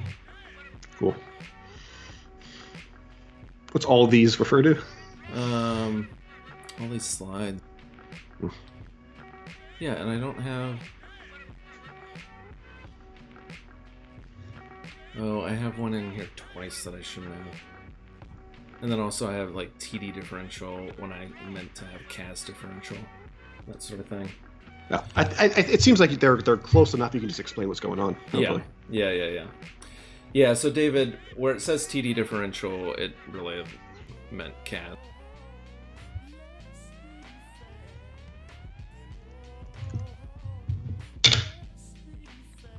Okay, so yeah, let's take a look starting at TD differentials. And so what I wanted to do is take a look. Yeah, I just messed up with my sheets because I was rushing. Recapper crunch is real. But yeah, so we talked at the beginning of the season about like agility teams, bash teams, hybrid teams. Hybrid being our humans, Necro and Norse. Bash being orcs, Khemri, Chaos, and Chaos Dwarves. Agility teams being all the rest, our elves and our Skaven. So just wanted to look and see how, because we have like a very heavy on the agility spectrum division, which seemed a little abnormal. Wanted to take a look at how some of these different stats were tracking overall, and what I found to be interesting, and this just might be due to sample size, for touchdown differentials, you actually saw the hybrid teams on average with a better TD differential. Again, there's only 3 hybrid teams versus all the different agility teams, and that's where I'll call out in the TD differentials, or in the TD leaders thing, where that agility teams are obviously scoring more touchdowns in bulk, but they're also letting more in. And yes, the 3 hybrid teams are in the top part of the table. But I did think this was interesting that on average, bash and agility teams were like happening to be in the same ballpark as far as total TD differential. Yeah, well, it says to me that this is a div that's been nice for hybrid. Yeah. As far as that goes, which is, I think is not too surprising given that one of the things hybrid can suffer from is that they get like the shit kicked out of them by actual bash teams. Right. And there's not as much bash in this div as there is in some. Yeah, they can kind of beat up on the elves. Yeah, which we'll see in the casualties as well. But yeah, the agility team, so the touchdown leaders for them, Goblins.deck has scored 21 total touchdowns, whereas leader in the opposite, which is touchdowns allowed across the Empire, has allowed 21 TDs. Again, it's been a rough season for them. And then the leader in touchdown differential is both Goblins.deck and Sterling Hornets, which we know from looking at the leaderboard. But in the other categories, bash teams, Goatwork Orange is actually ahead on TDs there, though a lot of them are pretty close to this number. Little umph just carrying it a little longer and farther for them. And then TDs allowed, Skaven Red Rodents, again, not that surprising there. They're at negative 15 TD differential. Whereas as far as the best, what was interesting was the best TD differential, Goatwork Orange and Tainted Brewers, both at +4, neither of those were actually the ones that scored the most touchdowns. they've been good on defense and just a little less good on offense. That's really the Bash way. Is you're more likely to get like a 2-0 than you are a like 3-1, 4-1 sort of thing. Yeah, I mean, I think Tanner Brewer's against me that got 1 touchdown and prevented me from scoring, and so they're +4 is pretty respectable for both of them. For the hybrid, as expected, you got a few more touchdowns for them. Not as much as the highest on the agility team, and 12 TD, so 17 TDs for R45 and Elf. It's the leader there. That was by a decent margin. Touchdowns allowed, the hybrids are all pretty close, but Flyboys just let in a few extra. And Arf with this +7 TD differential, I think showing part of like how, or at least results of them on this win streak. Getting 3-0 win will obviously tilt this quite a bit in your favor. Well, and they have the advantage that they're like, anyway, good for them. They're a hybrid team with really good killers in those wolves who can get removals, and then they're also fast enough that when they get the removal game good, they can score a lot of touchdowns. Whereas something like Go Work Orange, he's doing well in the Bash category, but he's not doing as well overall because like you just can't score that fast as Chaos even if there's nobody on the field. Right, exactly. Even with a movement up ball carrier. So this was a little less interesting for me to mine, but still than the Kaz, which we'll get to in a minute, and of course then I messed up a little, but I did want to like take a look at the average. Was kind of interesting for overall for agility Bash and hybrid, and again, not a big sample size of hybrid, but I think by looking at hybrid rankings in the leaderboard as well as this touchdown differential, it does kind of speak to this being a decent div for them to get through, because all three teams were coming through pretty developed and had tackle and that sort of thing. Yeah, which is of course not to take anything away from their coaches, including you. That it's also just requires you to play well. Yeah, that's true. And just like the reality that our hybrid teams have tended to be in a good place, right? Like your team came in very solid and has stayed healthy, and Necro came in good and has just gotten really, really good. Good lord, yeah. All right, so then looking at cast differentials, this was or dice your opponent. Definitely good at that. I will always remember that pitch invasion against in our game. That was, God, can't even believe it still, but just elves everywhere on the ground. But cast differentials, this is just by sheer number, this felt like a wild reveal, where the agility teams have given up 118 more casualties than they've given out. And I guess, that's still, again, we have a lot of volume in our agility teams and our Skaven and elves, but still on average, they are a -16, almost a -17 in cast differential. Yeah. And we'll see on the leaders, like, I think the best is only... Fifth of those are one team, right? Those 200 casts. Yeah, we'll get into that. But I mean, pretty much all the elves have suffered. Like, David's taken a lot. Darkenen's suffered a lot. And we have one leader, which is Clown Tulu's doing okay. So clearly the answer to those elf coaches is just get good. Yeah. Well, no, take block. That's funny. And then the rest I think falls out like you'd expect. The Bash coaches, though, I mean, as salty, we have 2 Bash coaches that are super salty about their casualties. They're still doing all right, at least overall. But I guess I do say that, but like, they could be doing better. They could actually. I think actually you're right. Now thinking about the 4 teams we have in there, you have 2 of them that are plus 15. So yeah, never mind. There's 2 teams carrying this differential, and the other 2 that are salty. Yeah. And then the hybrids we're doing okay, but we take a lot of damage. So the leaders, and I apologize, I did TD differential on 2 of these instead of Kaz, but just replace it in your mind.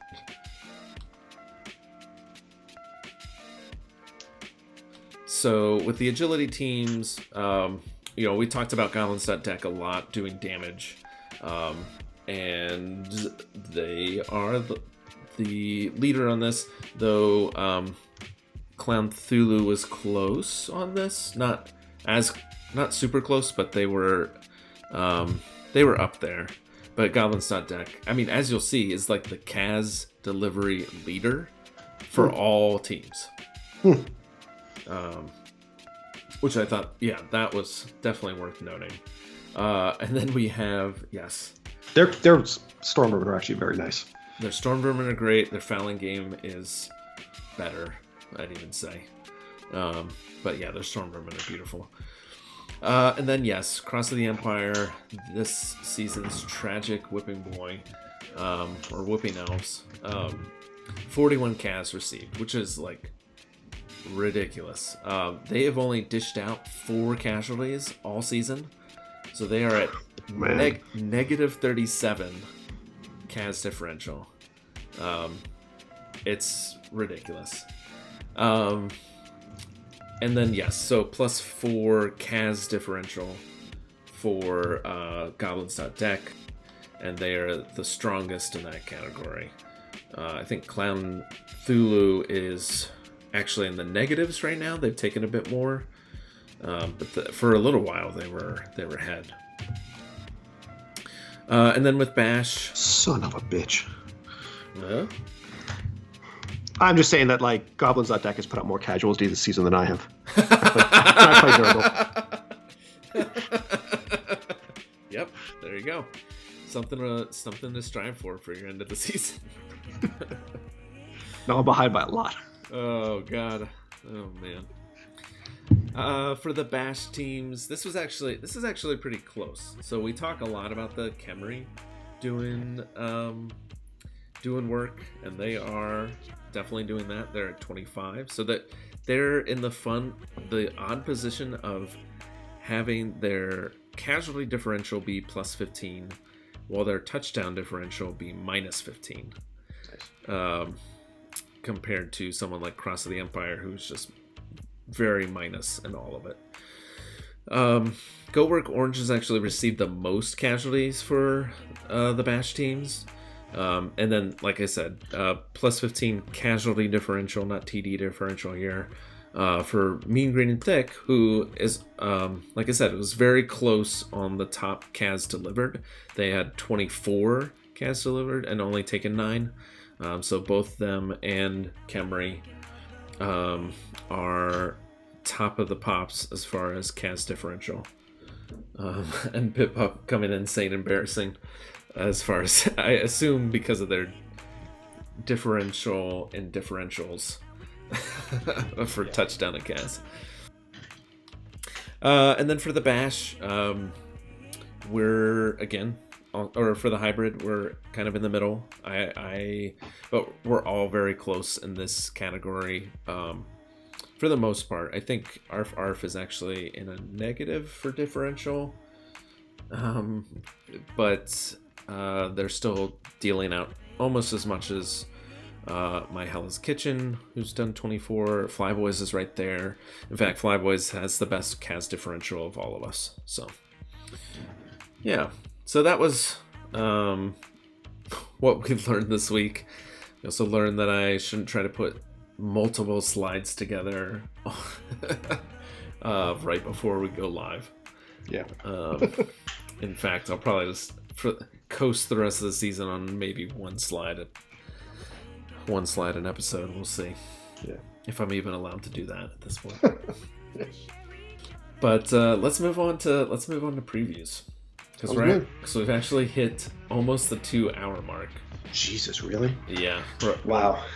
We're at 150. I mean, that intro song was 5 minutes, but Yeah, that's clearly the problem. yeah. So, and in fact, yeah, I think we have a match starting right now. I'm not. I believe it actually started early. So it's been going for a while. Oh shoot! Yeah, they start at 7. Jeez. Yeah. Okay, never mind. Good for them. Yeah. So let me transition. Usually the previews are the quicker part of things, though, so we'll be done soon enough. True.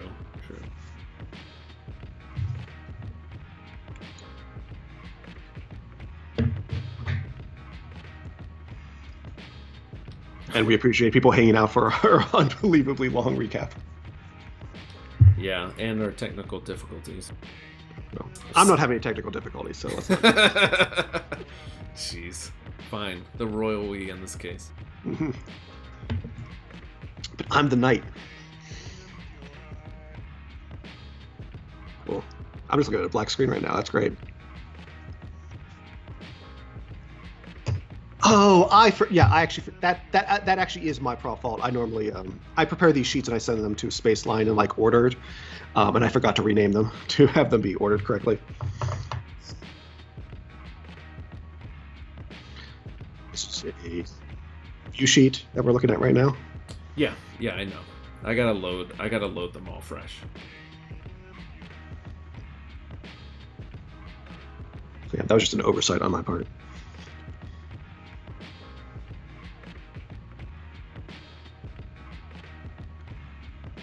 I just found a graphical mistake on one of them after I already sent them to you when I was looking at them during the cast, so it's very minor. Something's going to be off by a few pixels. Yeah. But I'll know it's there. Yeaaight, yeah. Aight. Okay, I've got them loaded, and now my...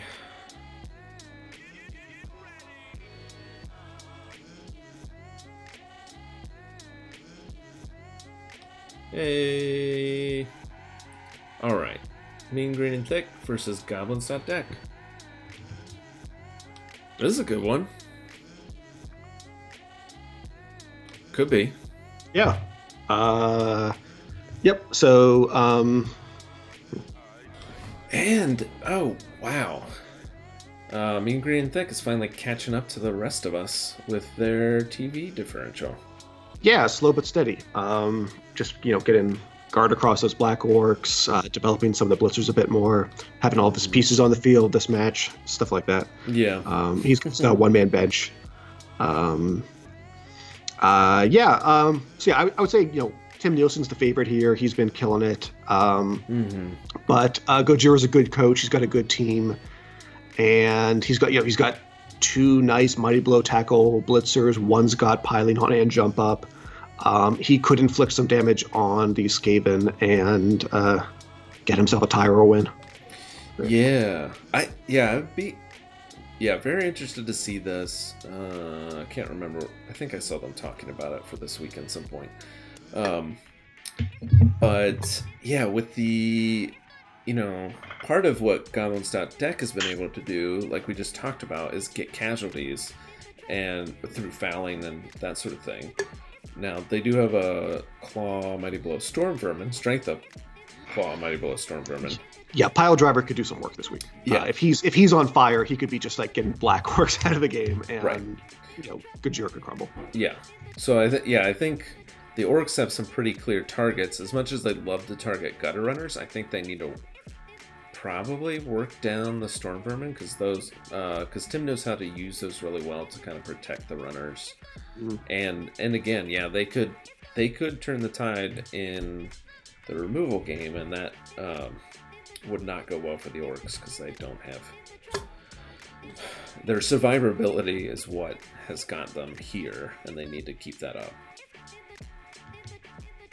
So yeah, I agree. Skaven are in a good position to win this, but this could be if And Skaven just have plenty of other tools, even if they don't get the removals. I think they could pull off the win. But if they like get into a death spiral somehow, like Skaven, if the orcs start removing pieces, this could be a tough match.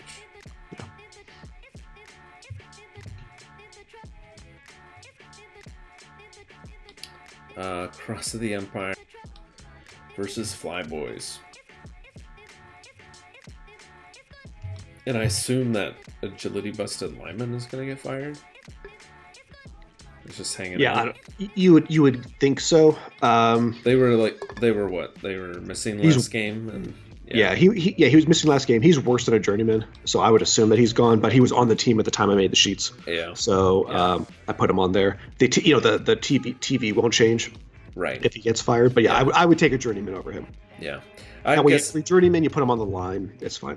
Yeah, I'm guessing Pandito is at this point really just checking his team whenever the match is about to start, and then does a few things, and then plays his match and like forgets about this team for a week because, they seem pretty done with how their team has performed.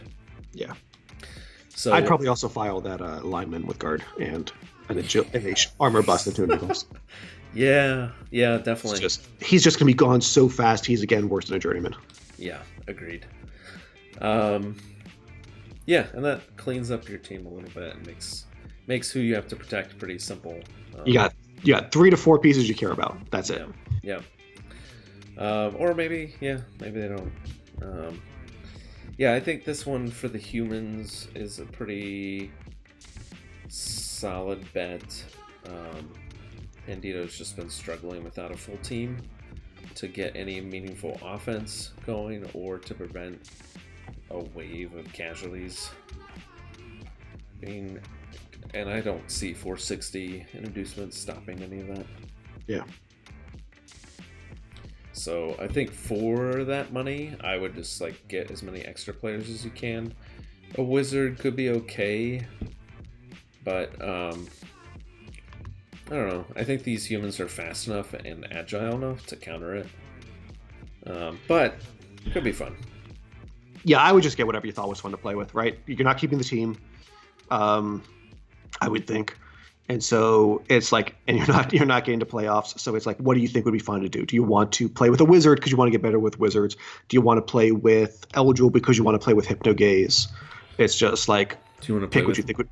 You want to play with Morg because you like Morg?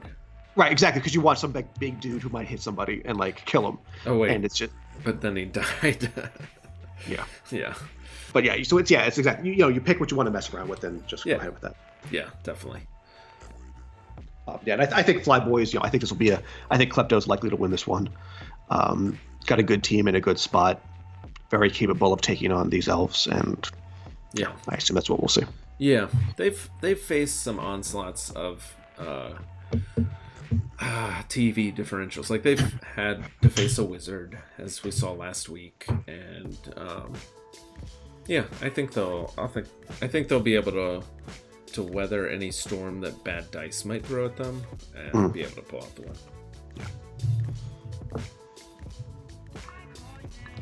Rats of Nim versus Allbark No Bite. This would be an interesting one. 2 teams that are definitely in the deep negatives of casualty differential, but it both stayed competitive with ties and wins and just getting touchdowns where they need them. Yeah, I mean, this is 2 coaches who both know how to play Blood Bowl, who both have teams that are like partially developed, right? Between damage they on the right hand side it's more from damage they've taken, on the left handed side it's more because it's a fairly junior team. But they sort of have like teams that are like have some good pieces but aren't exactly where they would like to be, particularly with Walnut out for this match. If Walnut were in the game, I'd be more likely to say David Leclerc just has like a decently developed team. So this should be one where it's like it's 9th place versus 11th place. It's not going to matter for playoffs, but it should be a good match, and it's an opportunity, I think, just for 2 coaches to try to play good Blood Bowl. Unless if David wants to hang his hat on that 3% chance and just go for it. But I mean, either way, like a win is good if you're trying to get cash for, some replacement player to rebuild your bench. Getting a win gives you a better chance at some more cash. So I think both coaches will probably be playing for that. Rats and Nim, we've talked about with the one-turner, meaning a propensity to tie. I wonder what they do in this case and against Wood Elves, if they try to stick it out on the pitch a little bit longer, or if they just do their one-turn thing. I would say the thing I run into with the Rats and Nim's one-turn thing is it focuses touchdown on Martin Brisby. And when he didn't have sure feet yet, because he just got that, it's like, okay, we're going to try to complete this piece. He is now done. Yeah. Right? Yeah. He's got sprint and sure feet in the move up, and he's got 2 heads, which is his, that's cute. You set up some tackle zones in the back. I'm just going to run through those. Right. He now does not need more touchdowns. It is a waste to build your game around trying to get him touchdowns. I would play an actual offense in which I tried to get a touchdown on a Storm Vermin, because that's what you actually need to get done if you want to keep this team. And Martin Brisby is good enough that it should be a little bit tempting to try to keep this team. Yeah, I agree. Get some levels on the Storm Vermin, maybe get strength up on one of them or something. But yeah, you need to get them Mighty Blow or guard on one of them. I don't know. You don't do guard. You do Mighty Blow on both of them, and because you're fishing for claw. Yeah. You maybe go into guard once one of them gets claw, and the other one could be like, oh, okay, I'll help out. But yeah. Frankly, you're happy to blitz like pieces that are open. I don't think you need guard. Yeah. Underworld was the same way. I say as a former Skaven coach who took guard on one of them, and it was like, this sucks. This is the back. Yeah. I remember my recapper when I was doing Underworld. Actually, it was the Punchman's report, and they were like, "What?" And both Underworld Blitzers have the same build, right? Like, because both of them were killers, and that's like, you don't have anything like. Why build a pillar when you don't really want to be standing any of those pieces next to anything? Yeah, particularly on it, like, because you had the troll, which obviously you have on Underworld. This team's got the Roger. Yeah. If you're going to have a guard piece, it's going to be that guy. Yep, definitely. Or you get doubles on a line rat and you throw it on that. Exactly. And it's like, it doesn't last forever, but that's fine. Because you don't need him, it's just nice. Yep. Whereas the Sturm Vermin, you'd like to, like, blitzers that are about, like, putting dudes on the ground. Yeah. Now, that said, if they do try to stick out and do a real offense, David has pieces to crack that wide open. It's basically me saying that Martin Brisby touchdowns on Martin Brisby are very low value, and you don't care about the win. It's like you accept that you might be more likely to lose, or way more likely to lose, to have a shot of loving the Storm Vermin. Yeah, I agree. If you're keeping this team, if you're not keeping the team, then you just score on Martin Brisby all the time because it's fun and it's cool. Yeah, it's awesome. Yeah, agreed. Yeah, I think that covers that pretty well then. And David Leclerc saying he just wants to level his tree man. Yeah, that makes sense. You're going to just try to take good hits on like linemen with him, right? Because you can get 3 dies and they have AV7. And so Mighty Blow will hopefully get you some casualty. I would absolutely do things like try to blitz people onto the tree so that he can eventually take a hit. Yeah, that'll be fun. I like that. Cool. Yeah, the nickel. And the -R. You got some targets. Definitely exactly. Dragon is just like, this is SPP for the tree man. Yeah. Cool. Moving on to match 4. We've got Silkwood City Slickers versus Hell's Kitchen. This one I think will kick off in a couple of hours. I gotta look back and see if Raven Poe is still planning on that. But yeah, they're gonna have a whole bunch of TV. They're gonna have a whole bunch of inducements for this. Thank God it's in their stadium and not in my Knuckles altar. But they still have plenty to play with. They even were, and I can't tell how much of a joke this was. If it was a joke, we're talking in the Discord about like just tossing all of their players and going all journeyman. As of right now, they have 4 players on their team. Okay, I think they're going to keep that. I would. I mean, yeah. So like as context, last match, the tree man died. He had guard. There was a strength bust on a war dancer. He has now been fired. And there was an armor bust on, actually, it was just an MNG on the other war dancer, but he had an armor bust. He's been fired. Yeah. I wouldn't have fired him, but that's okay.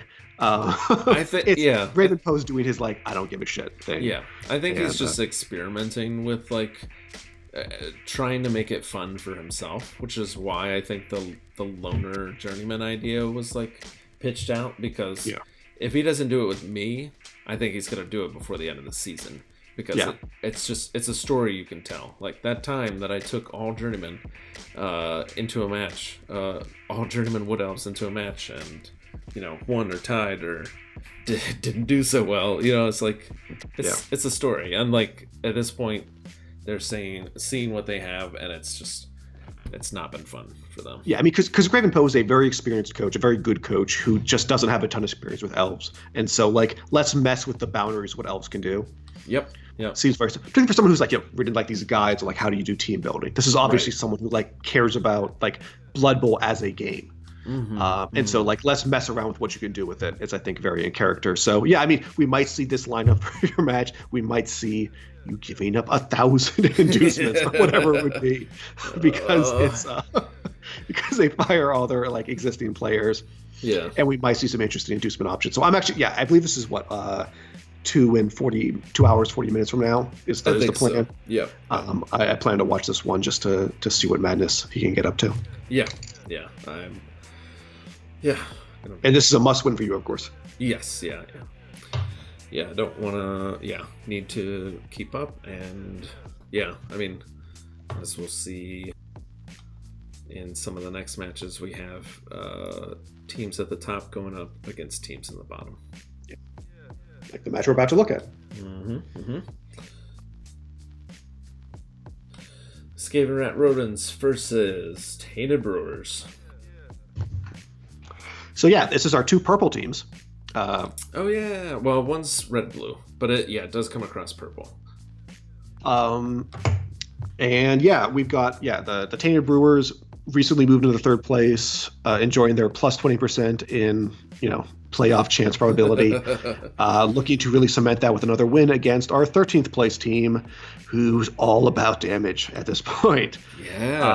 So it's going to be a question of, I think it's extremely likely that Pimp wins this one. I think he's very much the favorite. The question is, can Cred Pimp kill something cool as part of this? Yeah. And he's in a position to do so, right? Yeah. He's got. We talked about earlier in the season how these Tomb Guardians were built with Mighty Blow down the line, were built for we're going to get development this season. That has now happened. We've got 3 of them with guard, 1 also with block. Yep. They're very dangerous pieces. Ultra Craig is obviously awesome. So this good. is David Leclerc saying in the chat, this might be the worst match for Tainted Brewers this season, where again I think he's going to win, but when you're Khemri, if they decide to go full I'm gonna murder you, can be really, really dangerous. 2 dirty player skeletons, all of this hitting power with the Tomb Guardian, the specialty blitzer. He's gonna hope he comes out of this match with everything alive.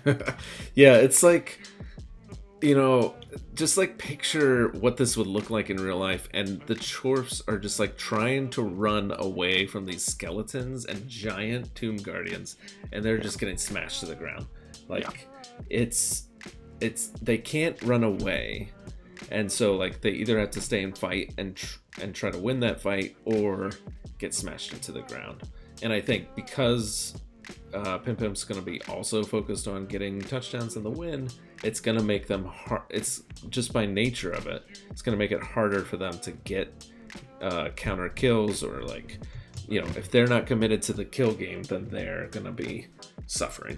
Because that's the thing, right? Like, you can send a blocker after a Tomb Guardian, but he's at a 2 strength disadvantage, which means you need to commit a bunch of other blockers, to base him up. And it's like, then you're in it. Then you're in the scrum and you're taking a lot of hits, and who knows what happens.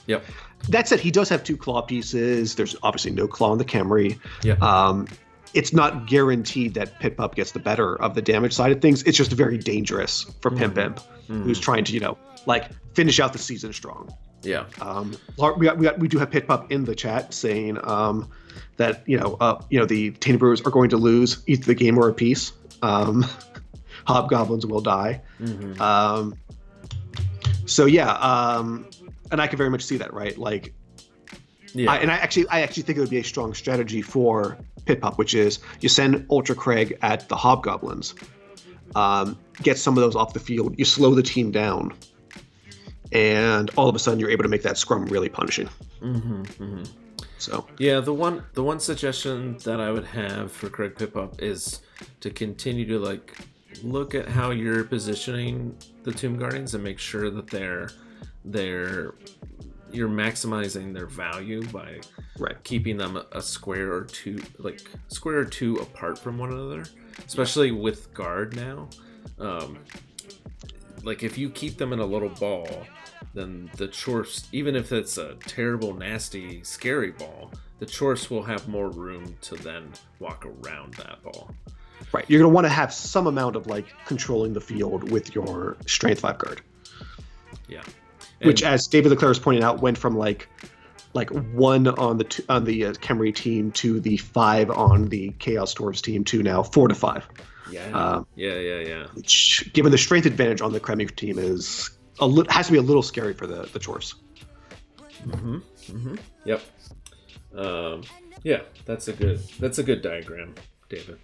That was something like when I came up against McMackey in my rookie season at Khemri Do It Yes We Can was also in their rookie season, and that was something that I noticed that they did extremely well even early on without having much skills, was just having those strength 5 pieces. You would run away from one and then you'd be like, oh shoot, there's like 2 others just like waiting around the corner. It was like a horror film almost. And I completely like had no idea how to deal with it. It was brutal. But yeah, like having them they are powerful by themselves. Don't get them too spread out, because like we said, the Chorf blockers could swarm one, claw it, and then kill it. But yeah, some sort of, like you're saying, horizontal line, just like that. Yeah, it's tough when you want to follow up or like make blocks. That gets a little squirrely. But trying to go for that sort of like movement and positioning is like, that's where Khemri just sort of like the magic of Khemri unlocks a little bit, even though you have a very magical Blitz Raw. Just being able to cover the field with those strength 5 pieces, like we've just said a bunch, is fun. Yeah. Cool. All right, let's move on to our 6th match.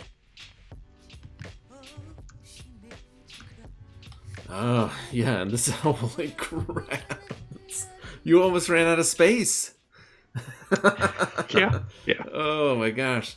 Yeah, so this is another... No, I actually had to nudge the left side up a couple squares so that like it didn't run into the bottom of the frame. Oh, wow, okay. Yeah, so this is another top of the table team going up against another bottom team who is missing 5 of their pieces. Yeah. So, yeah, even though, and we talked about this earlier, Go Work Orange losing Clownfish and Creamsicle, certainly for this match, Clownfish maybe for all time, and Shrimp, I don't think it's going to matter too much. They still have I think like triple the amount of actual developed pieces than Peak Altitude. Yeah, Troxbird's like bad luck that he took that damage last match against just some Norse team. He is very fortunate that he's going up against Arcanon this week. Yeah, and Pip Up, I'm not sure which team you're talking about. Probably Peak Altitude. Peak Altitude. Wait a minute, he ran into you. Oh, you were just trying to get us to talk about it. We already talked about it. Yes, we have one person in chat and one person on the stream. Yeah. Who are responsible for this damage. Yeah, definitely. Yeah. Lucker Noob team definitely strikes again on Go Work Orange. That was for sure. Yes. And thank you for jogging my memory for a minute. But yeah, I mean, Peak altitude. Are they going to spend the cash on something on their team? Because I mean, it's tough asking these questions when the coach is like, kind of said that they're going to re-roll. So like, what are they going to buy that's that meaningful? Yeah. No, I don't know. Yeah, and they don't have that much inducement money coming their way. I mean, no, 300 is a bit, but it's not that much. I mean, it's not as much as you would think, given that there's 8 journeymen lined up. Holy crap. High elves are loady. Yeah. You could get a catcher because that way you have someone with the catch skill, and maybe score some touchdowns, and you make Troxbird sad because you're because you're scoring touchdowns that prevent him from winning. Because he still has dreams of like if he can get through this week, if Troxbirds can get through this week with a win, he can actually get back in it. Like he still has a path to being in the top 3. To make it to some sort of playoffs. And this is like the scary week because he's down 3 pieces, 2 of them Chaos Warriors. They probably buys a fresh one. I will say, actually, that 290 will probably be higher because we're going to see that Journeyman get replaced by a 100 TV Chaos Warrior rookie, which will add 40 to the his TV. Because it's 60 to 100 in terms of like the piece value. So that's really more like 330. Is we'll be seeing come in. You could buy a catcher to have a receiving target and still have money to get like a wizard and something. An extra Appo. No, I guess they don't care. So maybe I don't know. Bribe. You've got 8 journeymen. If you buy a catcher, we'll have 7 journeymen. Yeah, that's like 7 pieces that are like, please, can I do something fun? Like foul Hessenite after he piles. I have disagreed I disagreed with taking piling on. I felt like it should have been tackle. So he deserves to die to a foul sometime after he does it. Yeah. Oh man. You just want to see Troxbergs lose his he is such an expressive streamer, right? He will make that a dramatic moment when Hessenite dies to a foul from a Pry Elf from a guy who doesn't give a shit anymore. Yeah, exactly. This one could be. This one will be fun just by way of Troxford streaming it, and probably inevitably some sort of salt for something showing up. But yeah, I don't know. I don't think it's tough playing as these elves right now, I'd imagine. Yeah. Cool. Well, we got one match left, which I think is actually going to be the match of the week. Oh. You're right. You're very right. Yeah, this match. Question. Yeah, this match, which has already started. Sorry. Maybe people are watching that and watching this. But we are not, and we can guess what's happening. I'm really excited to find out. Yeah. This is huge, right? It's 2 versus 4. It's 2 teams that are in great shape right now. 2 coaches that are like playing really well right now. It's really exciting. Both teams stacked, and RFRF getting 230. I guess that's fair. Like, I definitely think Hornets are a bit more stacked. Spread out, right? Like, right. Obviously, RFRF has 2 straight. Yeah, actually, no. There's 2 strength ups on both teams as well. Oh. Yeah. They actually have precisely the same. Yeah, they both have 2 strength ups, 1 agility up and 1 movement up. That's interesting. Both have 2 guard. Huh. Well, there's 3 guard actually on the Hornets. There's more guard on the elf team. Yeah. That's interesting. That is, but that shows their play style, right? Yeah, that comes down to the amount of dodge that we're seeing on the Necro team. Mm-hmm. Is you've got like Glorfindel and Galadriel need guard. And just Galadriel, as we've said before, only 1 SPP away, so hopefully he'll get that. But a much more exciting match than that, right? We've got these incredible werewolves, these really good whites and flesh golems, and a really good ghoul and 2 fouling zombies. On the other side, we've got White Raven, who's this like stat freak guy. We've got 2 strength up pieces, a lineman and a catcher, just like so much going on at both teams. I'm really curious to see how this turns out. Yeah, I can't really guess. Arfar's been on a tear and getting the Kaz that he needs. But these elves have been so resilient. Even when they take the Kaz, they find a way to win. Yeah, I don't know. I think I would say Clan Thulu pulls it out, but I think it's going to be close. So, yeah. But yeah, people should go watch that. I think Clan Thulu's streaming that if you haven't already tuned in. And that is going to wrap it up for us.